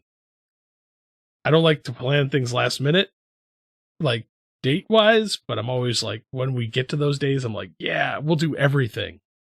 Right. So what about you, Zach? Well, Lord Commander Clark, I think the go means positivity to me. It's just kind of a nice, the podcasts, the community, everybody is mostly positive. You know, sometimes you got to rail on PlayStation for making some boneheaded PSN rules. Yeah, now I feel bad. You're talking about how positive we were. I was like the most negative I've been on this podcast in years today. It's okay to be negative. The idea is that we all love video games, you know, and you guys all love video games as much as I do, and it's great. And I always wanted a podcast, so it was nice to have this opportunity and such. And but I think more than anything, you know, it's hard to make friends as an adult, or at least it is for me. And I've made so many through here, and it's just I hate to feel like I'm going to be succinct, but it really is just positivity. It's a positive place. I love being here. It's something I look forward to every week. I love it's I have friendships with all of you where we text even outside of the Gaming Outsider related stuff. It's just really nice. I don't wish I lived in Rockford, but I do wish I lived closer to you guys and Alyssa as well, that we could actually hang out and do stuff. That would be pretty cool. But as it is, I made really great friends because of this podcast, so it means the world to me, I guess. I still have this pipe dream of the four of us getting together some summer and just renting an Airbnb somewhere like in a common meeting place, bringing TVs and consoles and just sitting around making food and eating, drinking, playing games. It just sounds awesome. You got to choose a place that's just boring so we don't want to leave. Yeah, you don't want to go somewhere where like you can go see a show or something like that. Like Topeka, Kansas. Or I'm not gonna Topeka, Kansas. Some place that just seems boring. Yeah. Sorry for those of you who live in Topeka, Kansas. I have a dream of buying some land out here in Oregon, and then it'd be like a bunch of kind of separated cabins that would do different things. So I could have a little gaming cabin. You guys could just come out and stay a couple weeks, in this fantasy. If everything comes together in life anyway. The problem is there's a lot of cool stuff to do in Portland, man. Well, maybe it'll be far enough away from Portland. You're like, it's a little inconvenient. There you go. I guess we'll just have to play Streets of Rage or something. Speaking of, can you promise me that while I'm out there that we will go to next level together? Well, yes, but only because you've mentioned it every time you talk about coming out here. I know. Why wouldn't we go? I don't know. I don't know why you haven't gone. I don't know why you live there and you're not going there like every other weekend, because like I thought that's what I would be doing. Yeah, I don't know. It sounds like a kind of intimidating place. There's a lot going on there, and they just expanded it. Yeah, it's nuts. Maybe I just need the Galloping Ghost too. I need someone to shepherd me through that place. It seems intense. So you can do that. Maybe in July. In July. As for me, I've probably told this on past podcast episodes multiple times, but the reason I wanted to start a podcast, and just to give you a brief history, we started way before it was the four of us. I started with Chris Owens and Mike Card, who lives out in Portland as well. I was recording in that room right there, in a closet, basically. And we were the official Thread podcast. It was supposed to be a spinoff of the Rotten Tomatoes forums back in the day. And I was listening to podcasts myself all the time. And I was like, man, I just feel like I could do that. And I got so tired of hearing everybody on these podcasts just talking like they didn't like games anymore. Like they just sounded like it was their job and they just didn't like it. Well, it probably was their job and they probably were upset at it. I guess. I mean, I'm not saying they should be. They should. What a privileged job to have. Right. Like you get to do something that all of us would dream about. And that's what would make me so angry is you guys are getting paid to do this. In the 10 years almost that we've been doing this, we don't get paid. You know what I mean? Nobody's taking a paycheck at all. And thank you for that, by the way, guys. Your contributions are very much appreciated. But the other part that I wanted to do was to give my hobby purpose. Growing up, I had... a lot of people say that video games were a waste of time, and I got looked down a lot. And the podcast gave me something to do with that. I actually felt a little bit vindicated somewhat recently, like within the past 2 or 3 years. My stepdad actually told me, this is obviously before he passed away this past October, that he actually apologized to me because he was one of the ones that gave me a hard time about gaming when I was a kid. And he said, if I had known that you would be able to do something like this with gaming, I never would have inhibited you or given you a hard time about it as a kid. That kind of made me feel like this is for real. I'm doing it. And that bolstered me even more. And that was about the time we were in the middle of doing R2V2. So that's kind of pushed me towards that. So that's why I did it and why I keep doing it. I don't know why I push myself as much as I do. I mean, honestly, this is basically a part-time job. There's a whole lot more going on with this than just getting on a microphone for a couple hours each week. There is lots of behind the stuff things that we do. Alyssa kind of alluded to our review process. It's kind of crazy, the process that one review goes through. If you think about it, like the different hands it goes through to double check, triple check, get it posted, get it sent to our contacts. It's all about massaging those relationships and developing those relationships and trying to keep those doors open for future potential opportunities. And it's a lot. I mean, I seriously probably spend about 20 hours a week. I spend way more time doing the podcast than I do actually playing games. Let's just put it that way.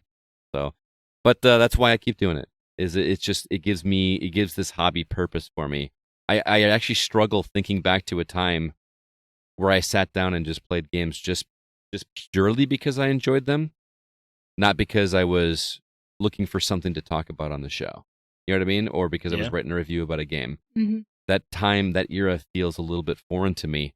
And I don't know if I miss it or if I like having the purpose. But anyway, I want to talk about some of our favorite memories of working with the Gaming Outsider over the years. What's some of yours? It could be moments from the episodes or anything that we've accomplished. What are favorite moments for you, Zach? Apologies to listen CB, but I mean, the first thing that comes to mind is, of course, E3. Yeah. It was on my list, and I felt guilty about saying it. I knew I was going to get that response. I'm not going to do what CB's doing. No, I mean, for CB, he was this close to going to E3. He finally got accepted. and then they shut it down the year he got an offer to go. So Screw you, ESA. wait. Is that why they shut it down? They heard you were coming? Guess so. he was coming. Guess so. Yeah, they're intimidated by you, buddy.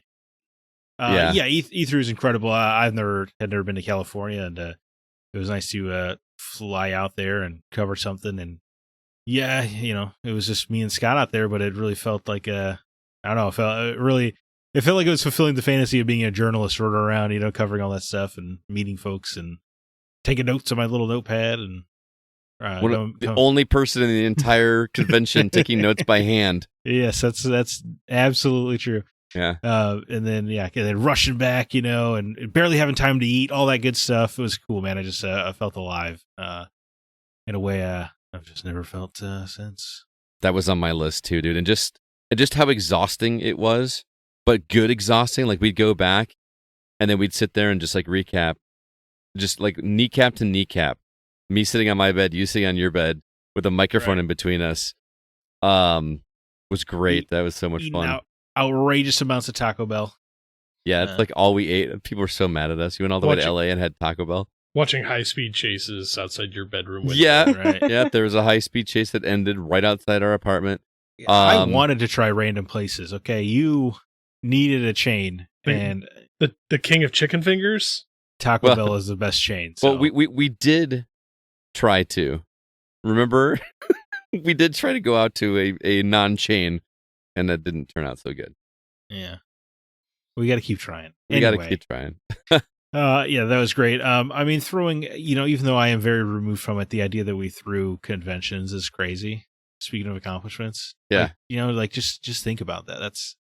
You go to cons all the time, right? You don't really evaluate how much work goes into them, but it is a lot of work. And we did that, guys, twice. It was pretty You know cool. what I mean? That's a pretty significant accomplishment. And of course, it's hard to remember episode specific memories. Although I do love the Game of the Year episodes every year. A lot to talk about there. But a lot of the favorite memories are just listeners like reaching out, and maybe telling you about what the podcast means to them, or having something to say about what we did on the show or whatever, or even the really weird instances where people like send you fan stuff. You know what I mean? Like it's such a weird feeling. It's weird to have a feeling of people wanting to meet you, but it is quite, it's an honor, right? But it's also what I love about our show is that we never, put ourselves above anybody. If that makes sense. Like we're always, we'll talk to anybody in Discord or something like that. And I just don't feel like a lot of podcasts do that. Not to pat ourselves on the back too much. It's just, it's nice to have our audience, our listeners, they just feel like a part of the community, right? They don't feel like separated. I don't know. That's always been a big thing for me. That was when I started listening to podcasts, if I ever wrote in and I got my comment read on a podcast, it was the coolest feeling, and I wanted to give that feeling to more people. And that's why when anybody reaches out to me, I don't ignore them. You know what I mean? Like with game recommendations or a question, I mean, you guys know me. I text like a 12-year-old girl. So I say that all the time. It's true. I get a lot of crap for it, but I'm always doing something like that. You know what I mean? I'm rarely.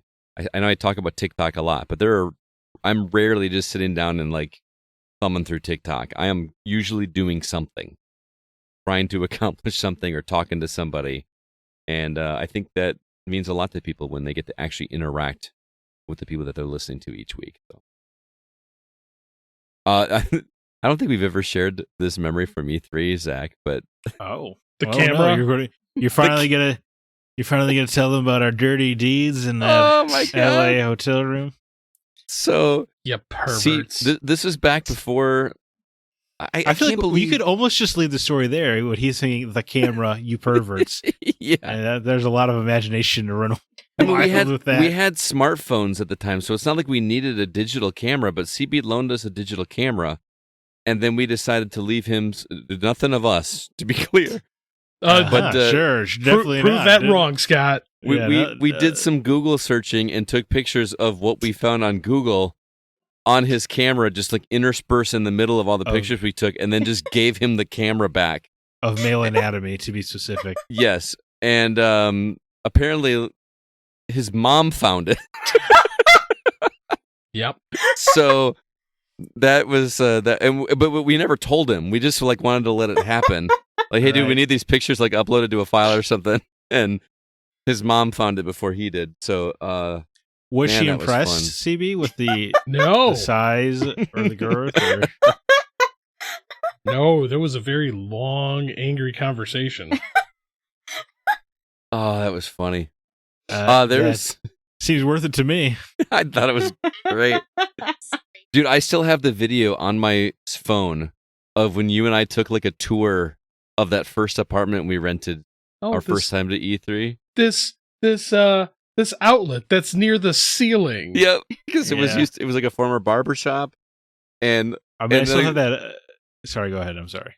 And someone took like the picture of you and I and turned it black and white, and then put Straight Outta Compton, like over the. I still have that saved on my phone. We're like looking at each other like, ugh, just like bewildered. It's a pretty good image. I need to see this picture. It's it was my Facebook profile picture for a while because it was so funny. I feel so honored to be. That was a good memory In your Facebook profile. I'll stalk your Facebook page and find it later. I mean, I'll just text you the picture. It's okay. Yeah. Or Zach could do that, so I'm not a creepy person. Oh man, that was it was like a joint kitchen that was shared by like 3 or 4 other apartments. The kitchen and the bathroom was shared with like 4 other apartments or Airbnbs. I think apartments. These people seem like they live there. But it was never cleaned. It was the most disgusting thing I had ever seen. There was no light in the bathroom. We had to shower. Well, that's why I dark. assume they live there, because I feel like it was an Airbnb. You would hope people are cleaning up after themselves, I guess. Right. But yeah, there was no light in the bathroom, right? So we had to shower in the dark before the convention. Yeah, it's crazy. It was pretty awesome. And quickly, because there was like this worry that you were holding the bathroom up for somebody else, or somebody. There was no lock on the door either. Right. Oh no. So we're showering in the middle of some stranger's bathroom, basically. That some stranger could just randomly walk in. That was Did you notice any holes drilled in the wall? No, I tried to tell Scott we should shower together to save time, but he just wouldn't do it. Oh, and I kept turning the air conditioner lower and lower, hoping he would have to cuddle with me, but he kept refusing. I have never slept so cold in my entire life, and I'm in California. I didn't bring a sweatshirt or anything. All I had was dress shirts. I'm literally like wrapped up in a dress shirt on the couch. Anyway, look, man, if you had been like, dude, we got to turn this up, we would have turned it up. But you just suffered in silence. Oh no, it's Scott. He doesn't want to inconvenience people. Yeah, so he'll just sit there like. I mean, so that is what it is, man. All right. Advocate for yourself, Scott. CB, what about? Or wait, no, Alyssa, you're up. What's your favorite memory of the go? Well, one of my favorite memories is definitely. Well, I mean, the digital E3 was rough. I mean, just the event itself, but I loved every single day getting on and seeing you and CB. Zach couldn't make. I think you were on vacation at the time, Zach. I can't remember. Yeah, maybe there's something going on, yeah. But the specific time I'm thinking of, you guys have mentioned it several times. You were both I think you were at CB. We're at my basement. Yeah. Yep. And I know where this is you guys going. had put helmets on, and I logged on after you guys had already logged in, and they're just staring at me with these helmets on as soon as I log in. Fallout Power Armor helmets. Yeah. And I just remember laughing. And oh my god. Well, if I remember correctly, we weren't looking at the camera right away. We were both looking, and then I tapped him on the shoulder or tapped him on the tapped me on the thigh, and we both just deadpan. Are they wearing helmets? And they both just very quickly looked straight at the camera to stare at her, just because it was like a whole setup. It was really funny, but that's that was so much fun. But that brings up I miss when we used to cover stuff together on whenever they would do announcements at E3.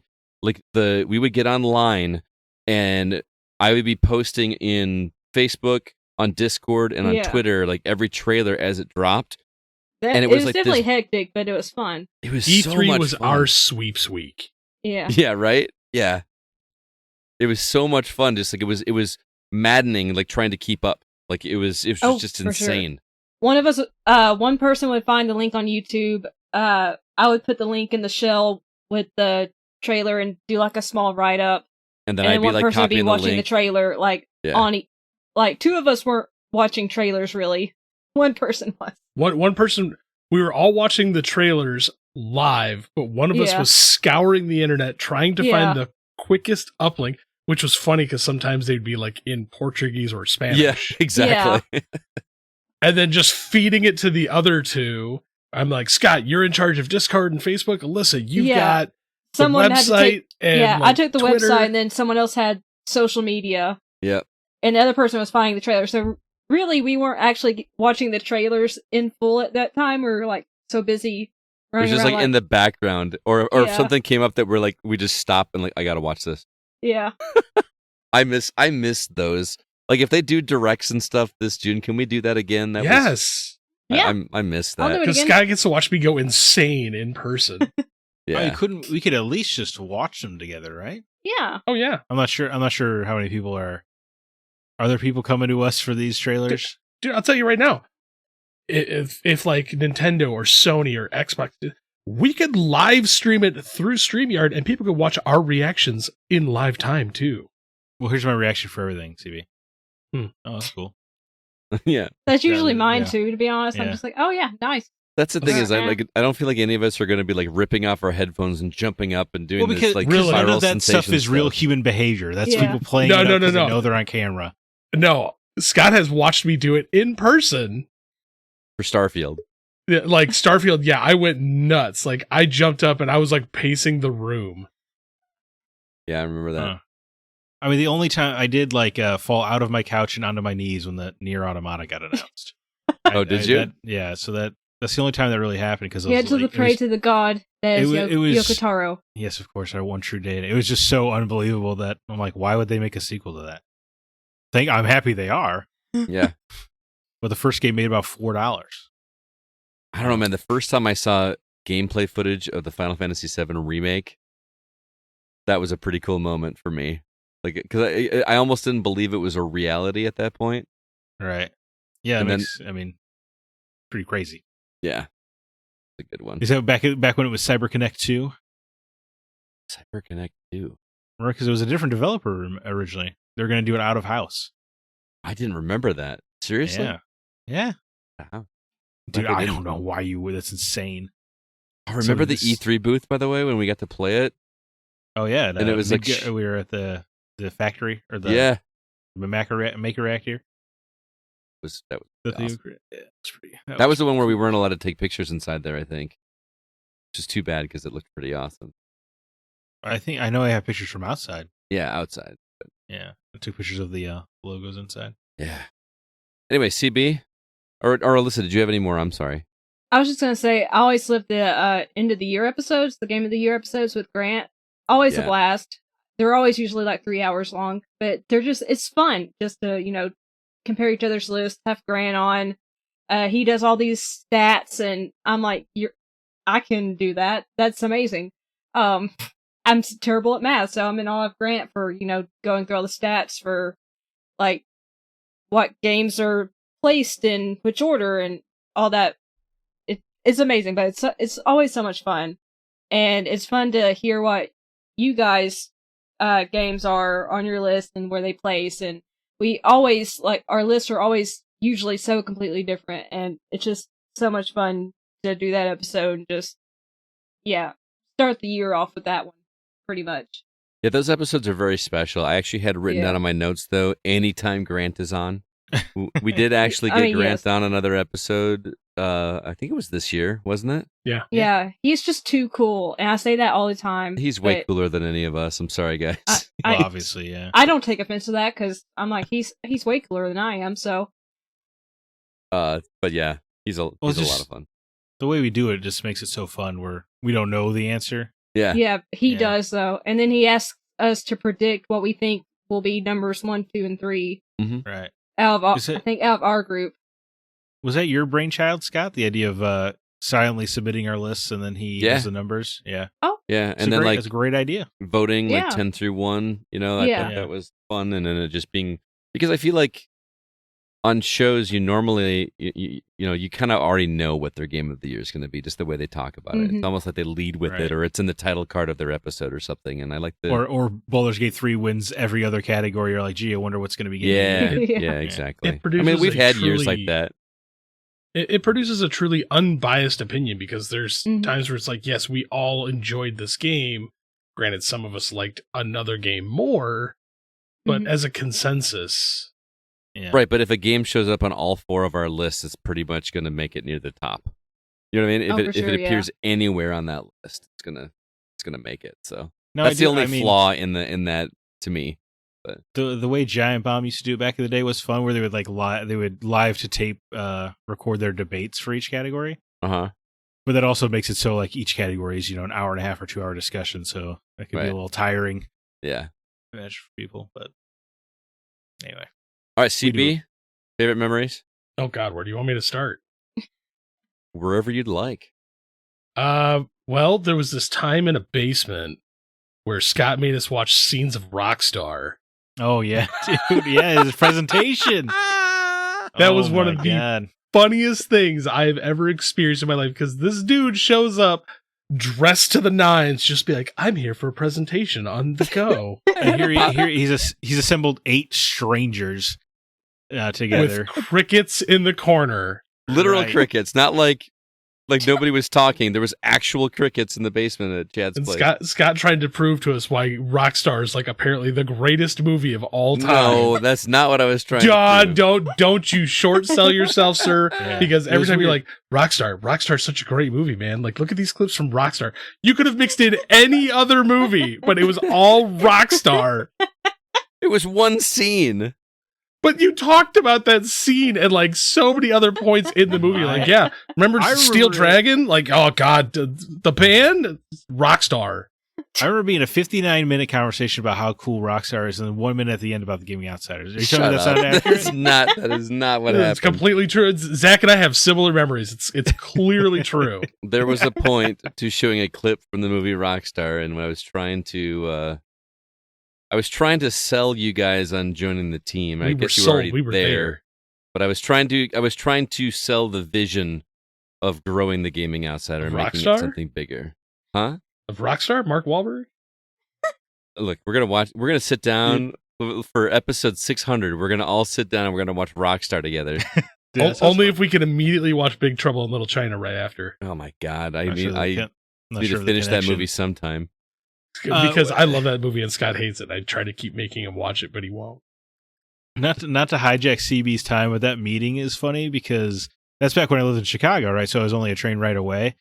But like I had never come to Rockford to visit my family, but I did come to Rockford to have a meeting with a bunch of relative strangers.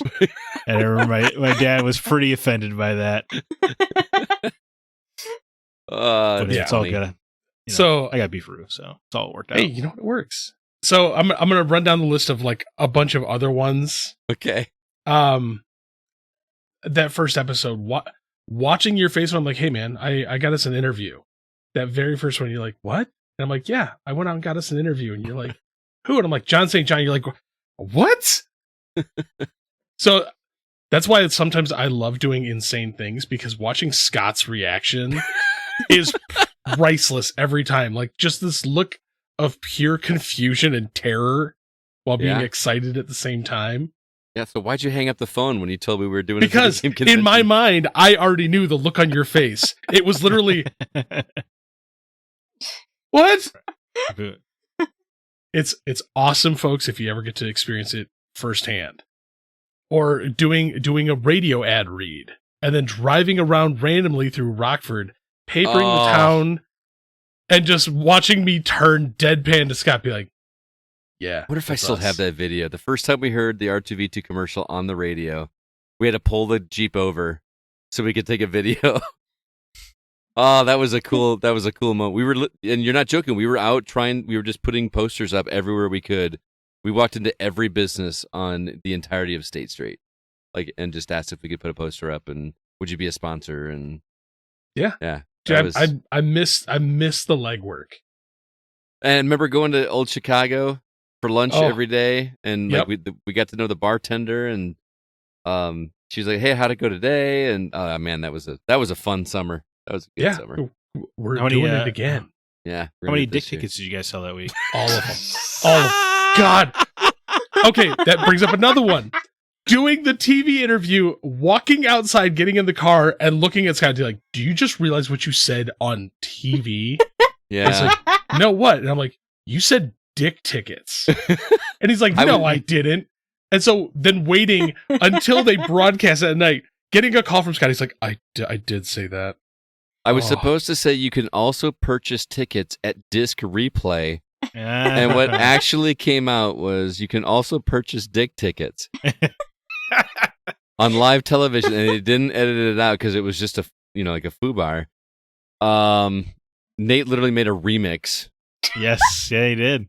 Of that, set to the Price is Right music. It was. I need that song.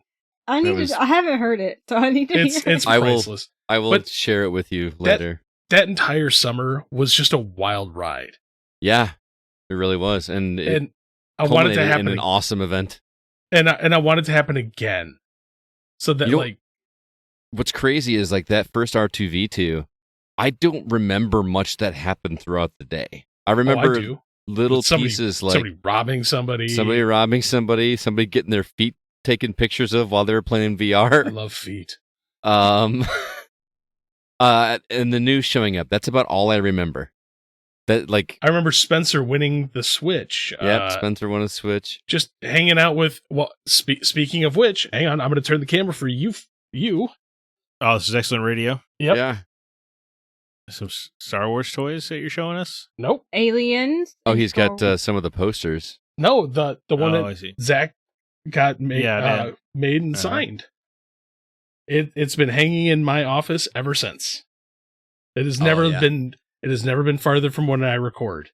The little poster that you got made with Sissy, Melissa, and Courtney signing. Oh, the black and white one? Yep. It's been right here too. It's never been more than 6 feet away from where I record. Yep. That and the little artwork that we have of each of us as our favorite characters. Yep. It's right there on the wall next to it. Yeah. But stuff like that. But I love the stupid simple memories too. Uh-huh. Like when we'd all get together and be doing a Patreon episode, and like Christina would be there doing her strange little like hawk stance on top of a chair. Yeah, Christina doesn't sit; she perches. Like whether it's on a chair or on the floor, she is always like in a squat position. Like if you've ever seen Death Note, the anime, she's like L from Death Note. Like stuff like that, or just me tormenting Scott with some terribly bad games. Dragon's Lair. Well, not just Dragon's Lair, but Ikaruga. Oh god, what was it? Night Trap. That was actually fun though. It was fun, but watching you be frustrated with it was fun as well. But just like the culmination of like so many of these things, and like just talk like random BS with like Zack, or like pointing out things in like Alyssa's background every week. Like that's what I love. It's like the fact that we've built this group that we can all talk and have like these strange, quirky memories that like will stick with you forever. Mm-hmm. Or when we did the live recording at Arcade Underground. Oh, that was a blast! We could hear the arcade noises in the background while we're talking. Or when Scott would drag me to the Blue Box Cafe to watch a live podcast recording that we did not participate in. We did once. Once, but we did it 3 separate times. Yeah, we thought we were networking, and it turned out we were getting taken advantage of. Yeah. But just like those, like that's what I always miss. Is I love this. I love talking with people, like having an opinion and having people listen to it. But also I miss being in person. Like all the stuff that we did before COVID, and then COVID happened and like the world turned to crap. It just never got back to normal, even though we are normal. Yeah, you're that's right. what that's what I want, is I want us to bring that back to where it was like, yeah, man, come hang out, like do some stuff with us. Mm-hmm. Because I've always enjoyed the person to person thing. That's why E3 hurts so much. Yeah. Is like finally being like that validation, like I get to go do my thing with people, and they're like, haha, no, you can do it over a camera. Yeah. Mm-hmm. That's one thing I was bummed that CB didn't get to go to E3 because, man, you put CB in a room like that, with that many potential contacts, he's going to come back with some stuff for me. Like I was really looking forward to making that happen, but sadly. But so yes, there's always, where you talk about the memories that are good, but there's those bad ones too, where it's just like something just didn't quite come to fruition, and it's disappointing. But I'll tag into the next question on that. Okay. For me, you guys mentioned most of mine, E3, R2V2, anytime Grant is on, but most of my other ones are times when I look like an idiot. Yeah. Like the trapezoids episode. Oh yeah. Do you remember that?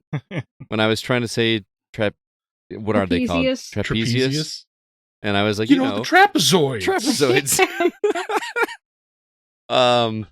Talking about Brock Lesnar for some reason. I don't know why, but that one and the other one that stood out to me, and I don't even remember this was while your guys' era or before, but for those that have only been listening somewhat recently, we used to actually have a guest on the host every week. Like we would have a guest host that would, like, either from the community or somebody in the games industry that would come and join the conversation. And this one guy we had was a Canadian, and it was totally unintentional. Did not do this on purpose, although it seemed like we did. But we would have the guest read the names of the new releases, like Zack does every week. And I don't remember the names of the games, but there was like 3 games on the list that all had the sound out in them. like Outrun and Fallout. And it was really funny because he read the list before he read it out loud, and he's like, I feel like this was intentional. And I swear to God it wasn't, but it was genuinely hilarious. I wish I could tell you which episode that was, but I remember laughing out loud for a long time about that one, even after we were done recording. So I'm trying to imagine how stressed you are now, let alone trying to book a different guest every week. That's part of why we don't do it anymore, is because it became so stressful to do. Because believe it or not, people that don't podcast every week don't understand what you need in order to produce a quality sound into a microphone. After doing dishes, that was the turning point where we stopped. We literally had a guest that was recording in his kitchen, and his wife was doing the dishes right behind him, and I had to stop and go, dude, we can't do this. I can't do that. And like his wife got mad. I was like, well, I have to do the dishes. Like, you can't just do them later. I'm not saying I'm not mad at you, ma'am.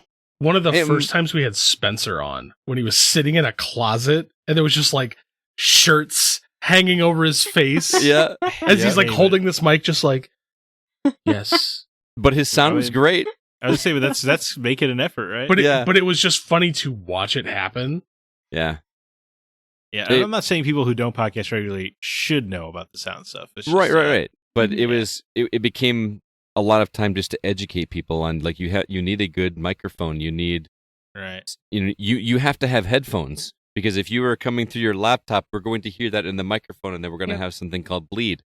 Those are things that we've been doing it for 10 years. We just take it for granted.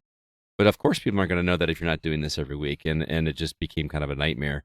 I thought about going back to that format, but there's 4 of us now, so it makes it a little bit tricky to do that. But so those are my favorite memories. You guys took most of mine, but overall, just the opportunity, the chance just to sit and talk with people that love what I love as much, if not more, than I do, is just a treat.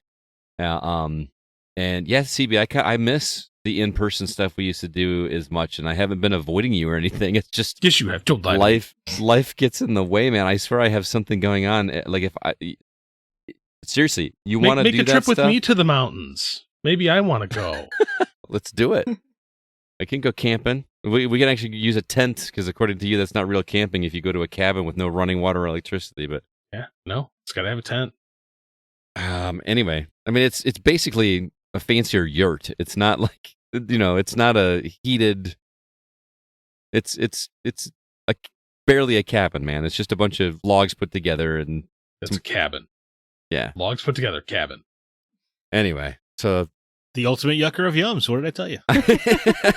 Only for Scott. Only for Scott. only for me. Only for me. But I try to push him to be better. that and just the chance to meet some of the people that I've gotten. I mean, Sissy Jones, Courtney Taylor, Melissa Hutchison, Roger Tom Craig Kalinske. Smith, Tom Kalinske. We got to interview him even before I read the book and really knew who he was. I unfortunately didn't read that book until after we had him as a guest on the show, and I was like, man, I wish I had read this book. I had so many more questions. But what a sweet guy he was. It was an honor to meet him.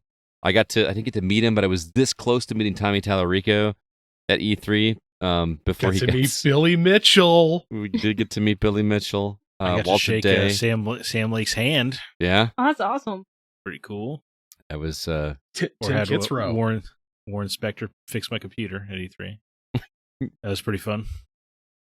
It was man, so many people. Yeah. Before you guys, we met Sean Layden in the hallway in the hotel. Like asked if we could take a picture with him. That was kind of rad. Yeah, I think I remember. I think I remember this because you sent it to Aaron, and then Aaron sent it to me saying, "Who is this guy?" That because he had no idea. Aaron of the Hollywood Outsider. Yeah. Good times. So anyway, last question for you guys before we see what the community had to say. What would you like to see us accomplish in the future, or would you like to see us do differently to help us grow and be more successful? I know CB's probably got a list. I'm working on what I'm trying to do. Like I want to keep growing R2V2. Mm-hmm. Like for Scott already knows, like, because being a game collector, like a convention, like going to conventions is one of my like all-time favorite things to do. I love going to conventions with you too, man, because you like know everybody and you're knowledgeable about the stuff, and it's just I feel like you're my in to talk to anybody that I want to at conventions. Oh yeah, Scott. I mean, look at just this last MGC. Like that was a riot. Yeah, it was weird walking around and vendors recognizing us. Yeah, you know what I mean. And like just the positive feedback from not just vendors, but like people that we met one day last year, and they're like, "Dude, like we can't wait for you to do it again." And I'm like, "Yeah, we're working on it, man. Like I want to keep growing because, like, for me, like being a video game collector, like I've been doing this collecting video games for over 18 years, and so like having that dream of like finally like I get to do that, yeah, and like being on that side of it and like starting to pull it together and like watching this happen, and just in like real time, it's an insane thing to watch. And, like everybody's like pulling in different directions and pulling things together. And like the fact that like we finally get to have 2020 like R2V2 happen, because for a lot of people that don't know, like after our first R2V2, we had gone to the place that we're going to be holding that this year. We were in the building getting ready to do paperwork when they shut everything down for COVID. And so like finally getting that dream of like doing something in our community and like making that happen is like, dude, it literally makes me misty. Yeah. Like when COVID happened and we had to shut it down, I kind of just thought it was going to be done. I really thought like, well, that was a fun trip. We got to do it that one time. So to do it the second time was pretty cool. But the fact that we got contacted by the place that we were going to have it at originally, and they said, we heard about the success and we want you to have it at our place next year. And that we've got the Rockford Area Convention Bureau that is contacting us and saying, hey, when's the next one? And we want to help you out. Like we got, like you mentioned before, we got a proclamation from the mayor making that week of Rockford's annual retro video game week. Like, we have so much going on and so much support of our community, and it's awesome that this is all coming together, and I'm happy that we get to keep doing it. Oh my god, I just totally just remembered something too. What's that? I keep forgetting to hang this up here, but I found a stack of the newspapers from when you and I were on the front page. Oh yeah. Not only on the front page, but accidentally giving our entire town the middle finger on the front page of the paper. There was a sticker on the back of your laptop for, what was the game? What was Freedom Finger. Freedom Finger, which was a ship that was shaped in a middle finger. Yeah, so not only did Scott say dick tickets on the air, I gave the entire town on the front page of the paper the middle finger. You guys are a dangerous combination, huh? Apparently. We do some dumb things. Did you have any more to add, CB, or? No, I want to see that, like, I want to bring that drive back where we just keep pushing ourselves to do bigger and crazier things. Because, like, having that first conversation, you're like, there's no way we can pull this off. I'm like, dude, yes, we can. And, like, you already know, like, one of my big things is I love to see people push themselves to be not only better themselves, but to better the things around it. Because I legitimately think that this podcast and the convention that we put on not only better us, but better the people around us and our community. Mm-hmm. And I want to bring that drive back. Good call. Zach, how about you? Anything you'd like to see us do differently? Yeah, I know this is gonna sound like a cop-out answer, perhaps, but I feel pretty accomplished because when you look, it's 500 episodes, man. Yeah. And when like Apple released those stats a few years ago, where it's like 80% of podcasts never get past 10 episodes or whatever. Mm-hmm. And to think about that, and then we've done 500. Yeah. Like that's crazy. That's so many episodes. And we have this wonderful community, and it's a good thing people like CB are here to always push us ahead, because I'm sure that's what you're supposed to do in life. But like, I really feel like, I don't know, man. I feel like we did it in many ways in a media environment where more and more video game websites are shutting down every day, or podcasts are going away, or groups split up, or what have you. And yet here we are still doing it, mm-hmm. and doing it to a level of quality that we appreciate. Like, we put out these written reviews that probably aren't getting a lot of reads, but we still hold it to, a higher standard. Mm-hmm. I just feel like we're doing everything right. I don't know how to grow with so much competition out there, and just what we do, is kind of like a weekly kind of news show, is so hard to, I feel like, get in ears. But I don't know. I feel like we're doing a great job. But I do love, I feel like we've been pretty good maybe in the past year or so, and I would love for us to do more of kind of hooking up with other creators and kind of crossing over, whether like you going on DLC or us going on quest markers, mm-hmm. or us meeting people like Marina at quest markers, or Snug Boy or Diego Rivera, where we kind of have these connections with other creators. And it's kind of it's such a warm community that I guess I would like to see us expand more with fellow creators. That's a good point. I'd like to see us actually get back to doing game nights with the community too, somehow. I have my group that I play with on Friday nights, but I'd like to, I don't know, maybe we got to just like figure out a date. We got to get Zack an 8 to 5 first off. Yeah, I don't know. It's pretty nice being alive at night. Yeah. No, but it does make a lot of life difficult, no doubt. Yeah. So I don't want to sound like a cop-out answer. I really did try to think. I know you wanted us to take these questions seriously. No, not at all. I don't think it that way. But I am happy, and I think that the show is a big part of that. And I feel like we, in many ways, we did it. And how many podcasts can say, "Hey, we did it"? Yeah. We have a community that cares, and we have passionate listeners, and we still love video games. Maybe not always the companies that make them, based on the news, but we do love video games, and that's it's nice for being around for 10 years, as you said, and to have not lost sight of that is something I think is worthy of celebrating. Well said. Alyssa, how about you? I'm pretty much in agreement with Zach.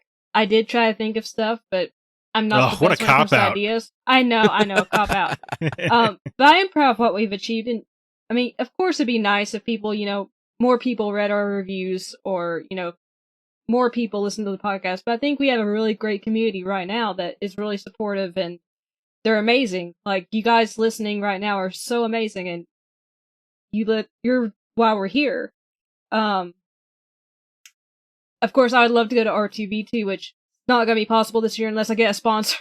But one day, I want to go to R2V2. But that's a personal goal. But I'm proud of us. I'm proud of us for what we've achieved and what you guys especially have achieved, because you were here before me. You really put in the hard work. But I think when you say sponsored, do you mean driver? Because we'll send CB down to come get you. No, I would need I would need transportation and somewhere to stay.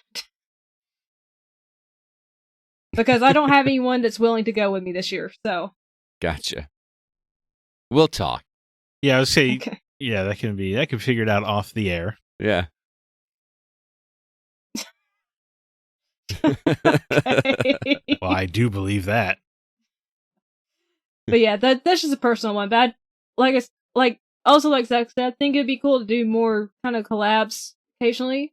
That's also me trying to shill myself out to other podcasts. So if anyone wants to have me on, contact me. No. But I do think it'd be cool if, like, we had more, collabs occasionally. I'm pretty much in agreement with Zach though. Like, I'm really proud of us for what we've done now, and I mean, yeah, 500 episodes. That's a huge milestone. Huge milestone. I'm glad I'm here for it. I don't know. This is a tough question for me because I don't know how to improve. I feel like you should always be looking to do better than you were yesterday.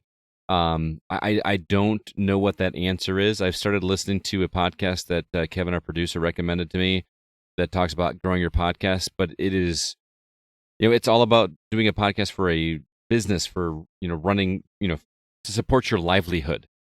Yeah. And I always worry that if you go that way with it, then it becomes a job and not something that you're doing because you enjoy doing it. I'm not saying this to brag to anybody out there, but again, we don't get paid for this. We don't give ourselves any Patreon money, any money that we earn from R2V2. Every penny that we earn goes right back towards the next thing that we're doing through the Gaming Outsider. The closest we get is, letting somebody play a game to review it that then gets turned around and given away to the community. That's the closest we've ever gotten. Okay, I think I bought myself a Mountain Dew once with the company credit card when I was buying a game one time. I'll admit that. Okay. How dare you? A Mountain Dew? Yeah. So, but if we're doing that without getting paid, it means we must love it. You know what I mean? And if you're doing something to where it's you have to do it in order to feed your family and all that, then I could see it becoming an issue. I mean, that's why I stopped listening to lots of podcasts back in the day, was because I could tell it was their job and they weren't doing it because they were passionate about it. They were doing it because they had to. So I'm stuck in this spot where I would love to get bigger and grow and do something with it, but I also don't want it to be my job. So, I don't know, but that's my thoughts on it. I like I said, I'd love to get to where I'm able to play with the community more.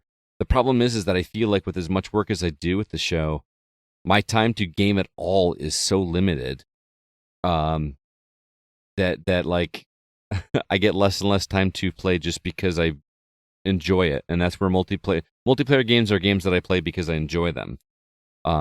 And the single player games that I'm playing to review or to have something to talk about. And we have some listeners that actually have some comments about that coming up, but I don't know. I don't know what the happy medium is, and but I'm open to suggestions, and I guess that's something that we'll dive deeper into at a later time. Less guilt. Yeah, don't have the guilt to play codes people send you, even if you didn't ask for them. Dude, it's so hard when like this, random little developer that just wants their game to get out there, says, here's a copy of my game. Would you please talk about it? It's very difficult. It's not even a guilt thing. It's like, they're asking me to play their game. It's not. Right. It's not like to do something that's, gonna set me back or give me a bad day. Yeah. No, I meant less guilt about things in life, and be like, oh God, I need to do this. No, man, you do you. Enjoy. Yeah, I'm seeing enjoy yourself. Trying to, man. Trying to. I'm gonna put a shock collar on you. Stop the last thing I will say before we get to our community topics is just to all three of you, thank you for sticking with the Gaming Outsider for as long as you have. I know that there is a lot of work that goes with this. It's not all fun and games, and often my expectations are higher than they probably should be. But I appreciate all the work that each of you put into it each and every week, and with R2V2 as well, and just making everything happen. You guys are helping me fulfill a lifelong dream of being involved in the video games industry in some way, and I could not do it without all of you. So thank you from the bottom of my heart. With that, let's go ahead and see what the community said. We asked them similar questions about why they've stuck with us for so long and what they'd like to see us do differently in the future. Oh, also, I thank you to Kevin. Kevin has taken over the production of the show, and Kevin does so much behind the scenes that you guys don't even see in terms of trying to get us sponsorships and communicating with setting up interviews, and he's doing just a ton of outreach work and things like that. So I really do appreciate that as well. I'm actually going to go a little above that. Thank you to anybody who has helped us to get to this point. Yeah. Like, no offense. Like, I know Kevin does a ton of work, but like anybody from the team, anybody from the community that's helped us, like even like Sean helping run my video game museum during R2V2, or Paul Hine for helping watch the doors there, or just anybody that's had something to do with us reaching this milestone. I want to say thank you. Absolutely. Jacob for helping so much of the R2V2 setup, right? Not just R2V2 setup, but just like Jacob is a kindred spirit in the fact that we both have insane ideas and we both push each other to keep going. Like, Jacob's been helping a lot with R2V2 right now. And I mean, like there's and his wife too. Like there's a lot that's going on. And like for me, like I said, like, because this is a community, like it takes a village. Yeah. And I want to say thank you to everybody. That's why I don't think I could ever make this my livelihood, because I don't know how I could pay everybody. There's just no way. Pay me with smiles.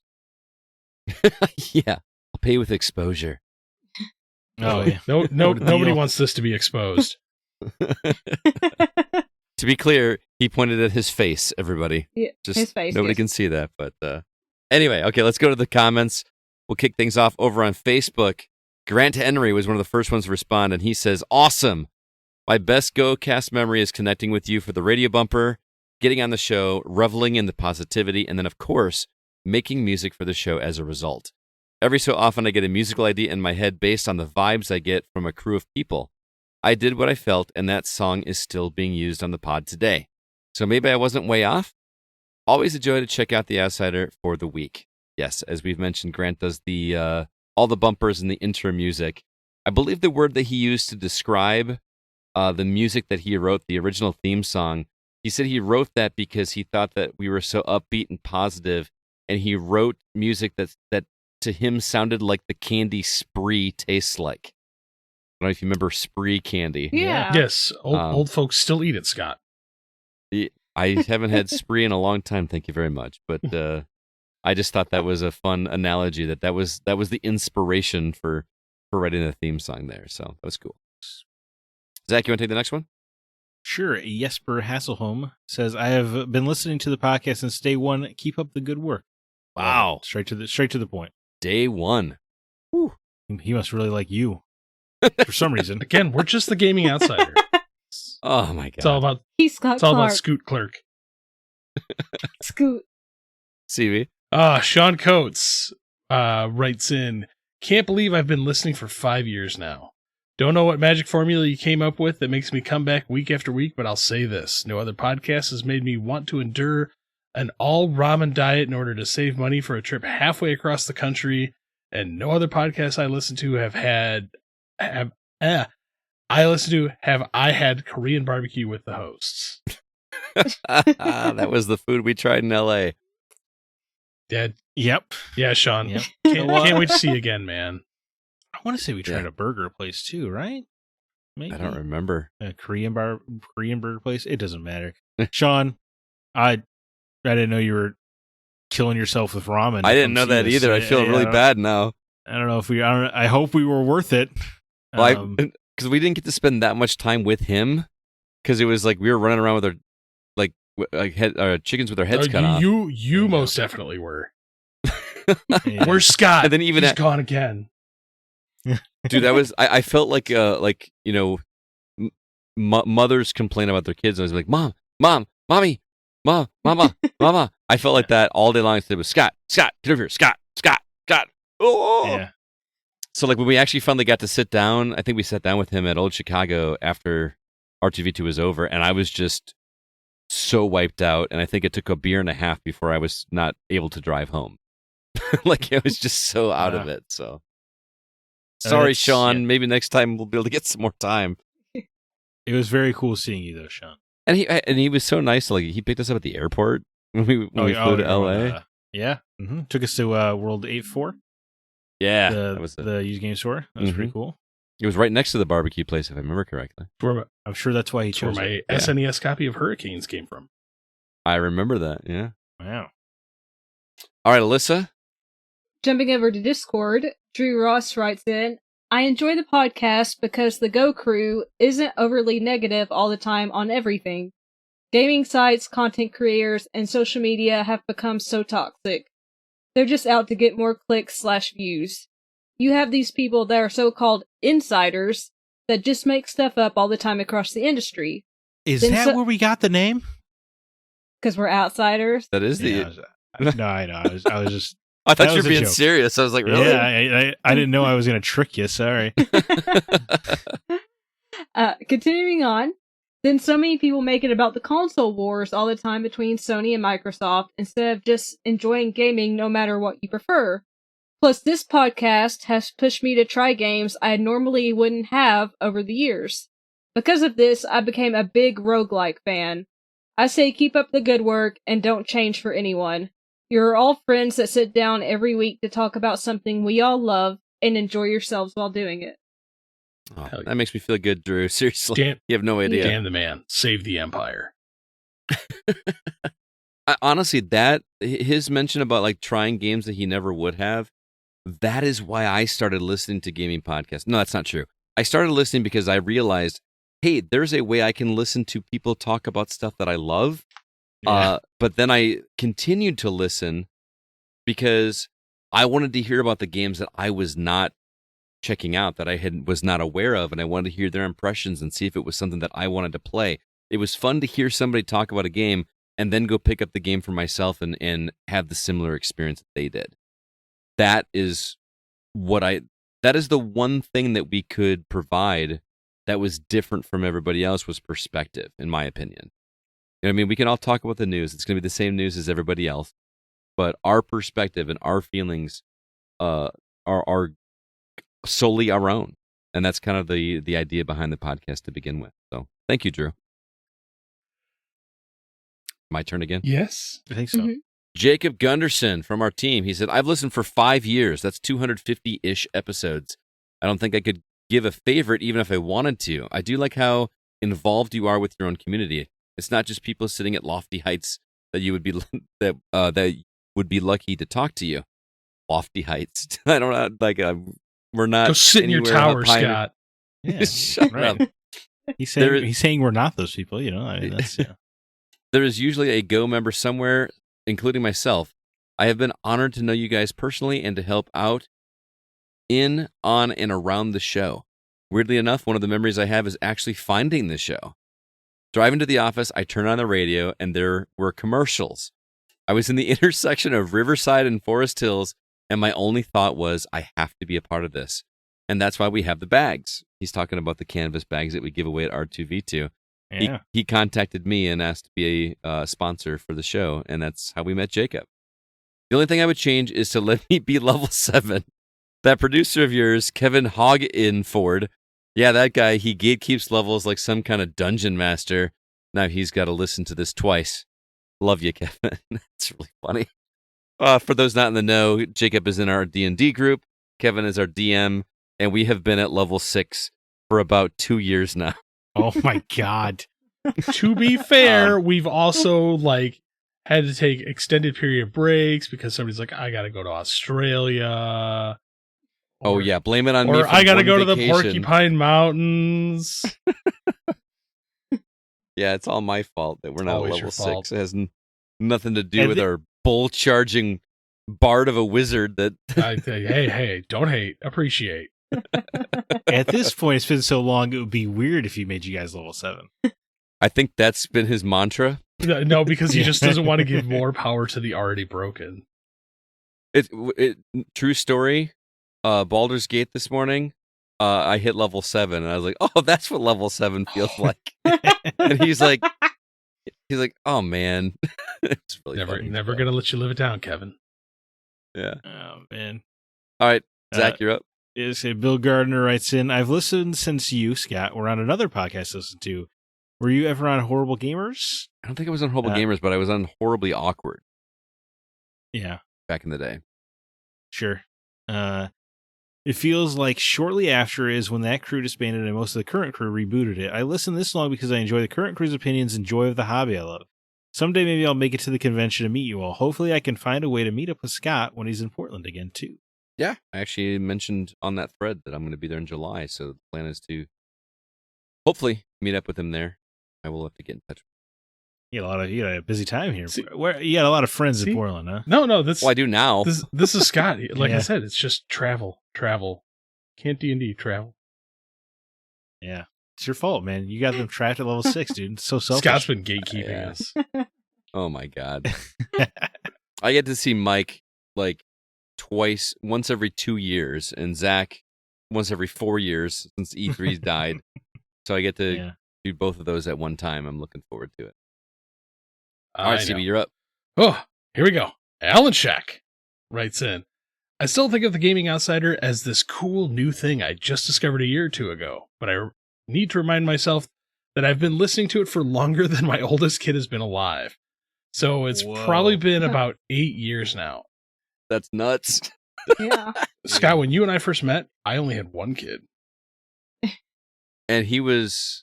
I don't remember that. I thought Jameson was alive when... No. I don't remember him being... But that's crazy. Yeah. That's right. She was pregnant when I met you. No, she was pregnant before... She was pregnant after you met me. I don't remember that. Yeah. I remember her being pregnant with Jameson, though, now that you say that. Anyway, go ahead. It just hits... Going back to Alan's comment, it just hits the right balance in so many areas. It's casual but professional, clean but edgy. Funny but not obnoxiously so. Your personalities blend and clash in all the right ways for a comforting yet entertaining listening experience every week.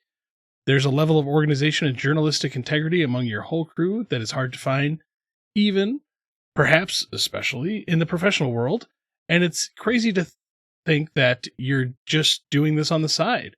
I can't pretend that I know better than you what will improve the show. It feels like you found the secret sauce, but I know personally, I wouldn't enjoy it any less if you stopped stressing about reviewing the latest games and spend more time in your backlogs or whatever you want to be. I would happily hear a review about a 20-year-old game if that's what you're playing that week. It's hard to pick a favorite memory. It's just been consistently great. I wish I lived a little bit closer and had just a little more amount of free time. The events you host locally always sound like a lot of fun. I will make it to R2V2 this year. Oh, sweet. So I will make it to dude, I get taken back by that sometimes. I will make it to R2V2 this year, so I'm very much looking forward to making that my favorite memory. Thanks, Alan. Alan's the guy that's bringing his VR game to RTP. Oh, hell yeah. Oh, that's cool. I mean, that's great. I think that's some compliment. It's been consistently great.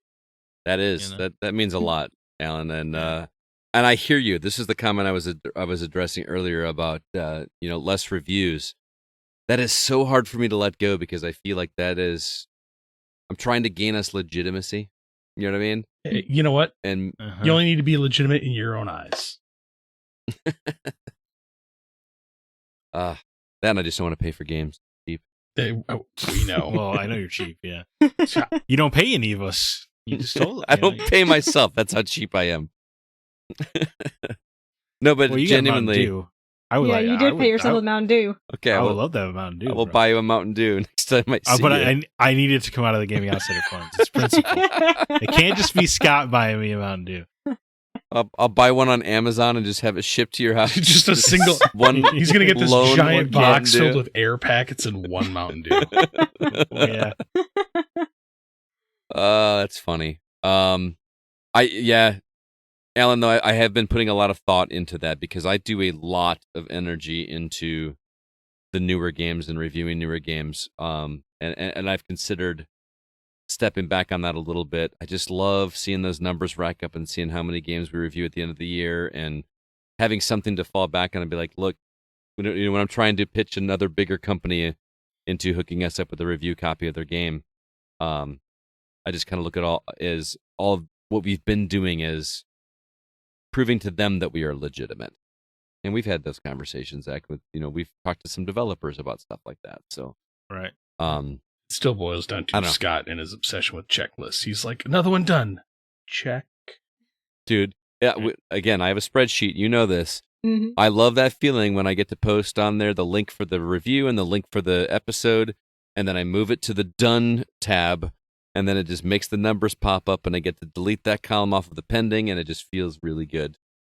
I love that. So, let me tell you, the past couple of years, I've been allowing myself to go in the backlog a lot more, and quite a bit happier about it. Yeah.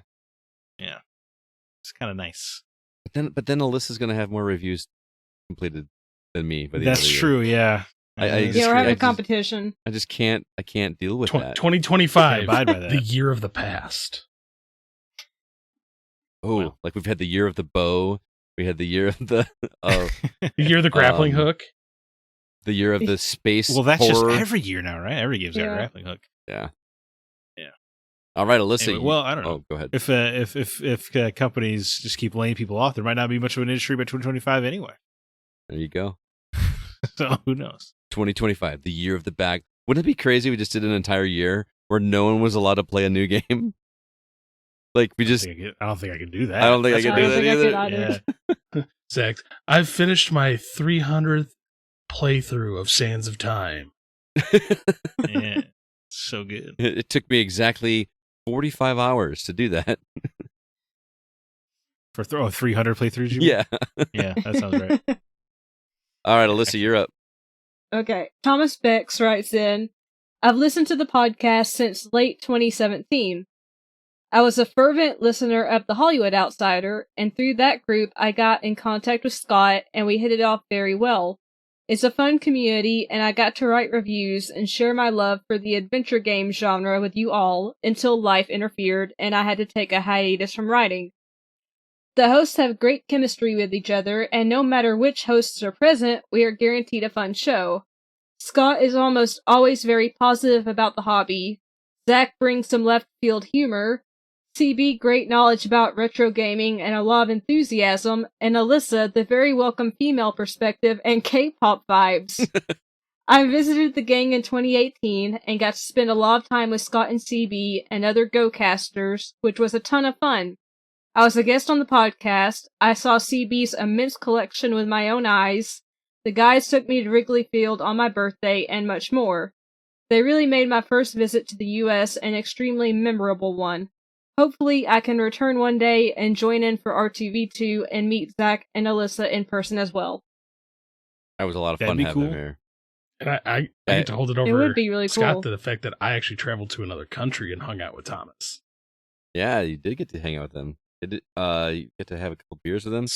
I think it was the first time he's ever eaten nachos out of a helmet. Yeah. I remember he was. America. I know. He was very perplexed by the size of my refrigerator.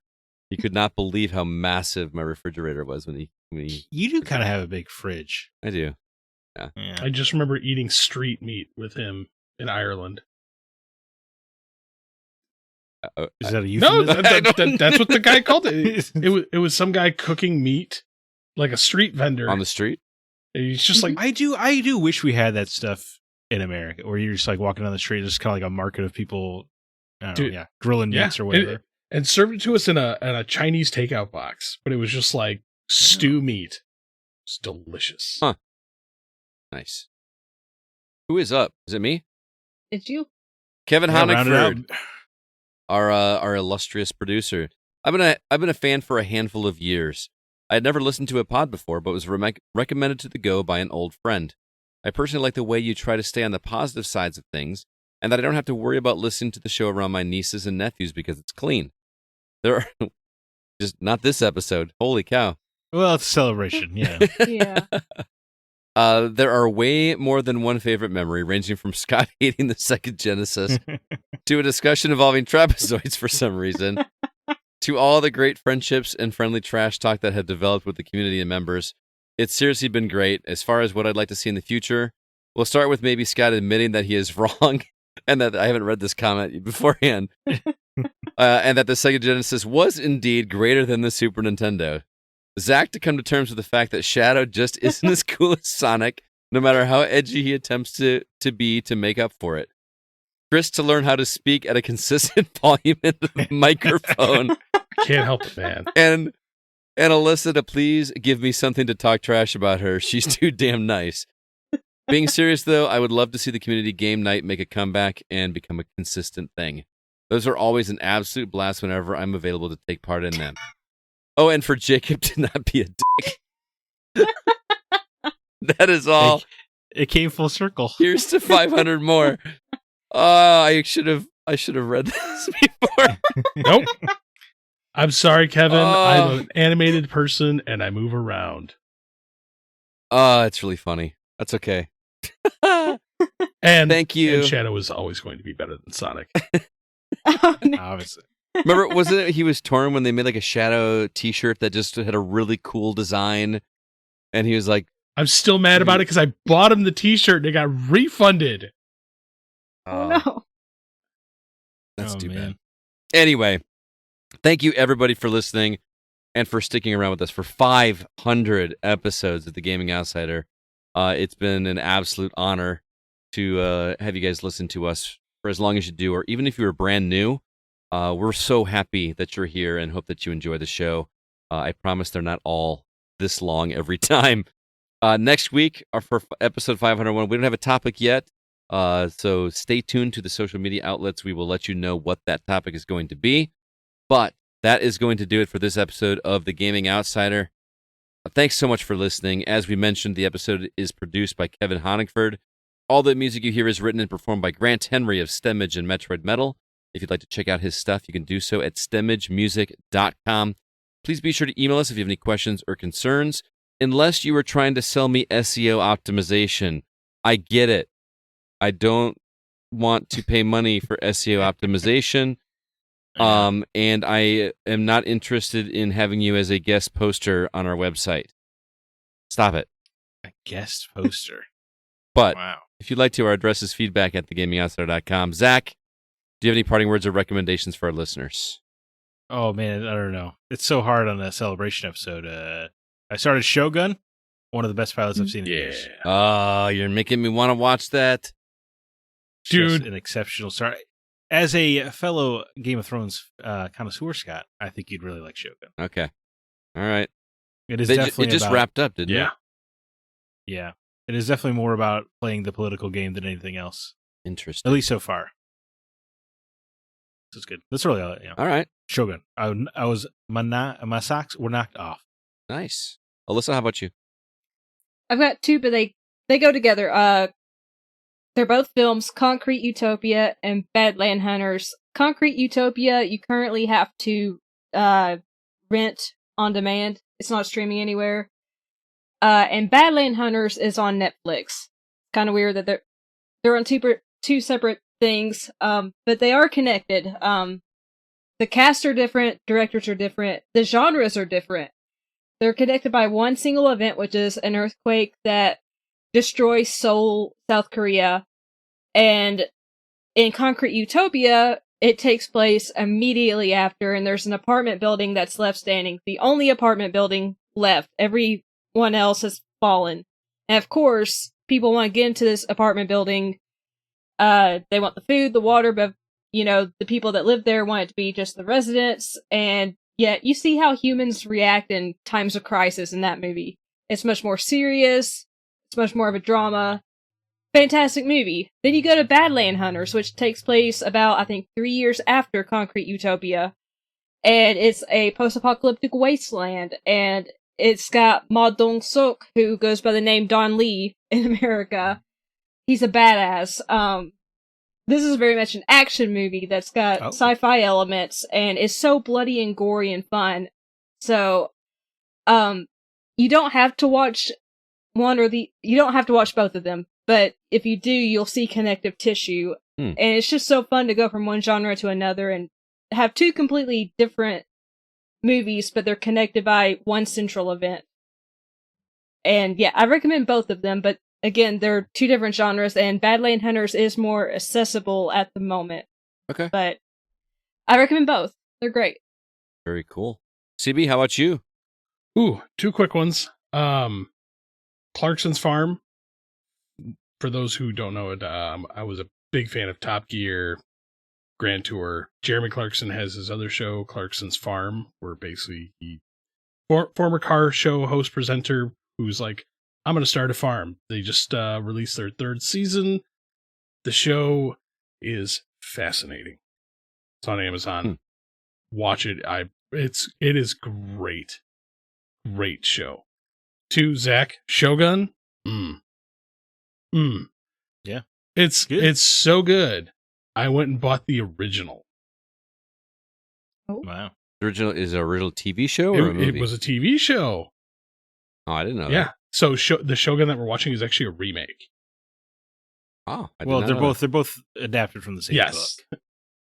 So I found the original, and I'm gonna start watching that because Shogun is, as far as TV shows, it's like it's my TV show, mini series of the year already. I can tell you that. There's nothing that's gonna top it. Wow. Interesting. I got a book recommendation. I finished an audiobook this week. The book is called Nestlings, and the author's name is Nat Cassidy. I will straight up admit that I was recommended this one after listening to another podcast, actually DLC. Their guest recommended this to me, and I bought it immediately after hearing him talk about it. And it's a 13, 14-hour listen. I don't usually listen to a ton of horror outside of like Stephen King, but I found this one really, really interesting, and I quite enjoyed it. It is a young couple that moves into an apartment with their almost 1-year-old daughter, and they don't. Part of the mystery is what tragedy has happened to this family before they moved into the apartment.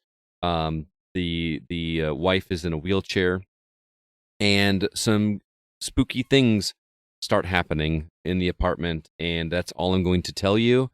I know that's not going to sell you on this, but I will tell you that this book goes some places. I've never read a book that gave me so many trigger warnings at the very beginning before you start. I mean, I think I shared it with you, Zach, last week after we were done recording.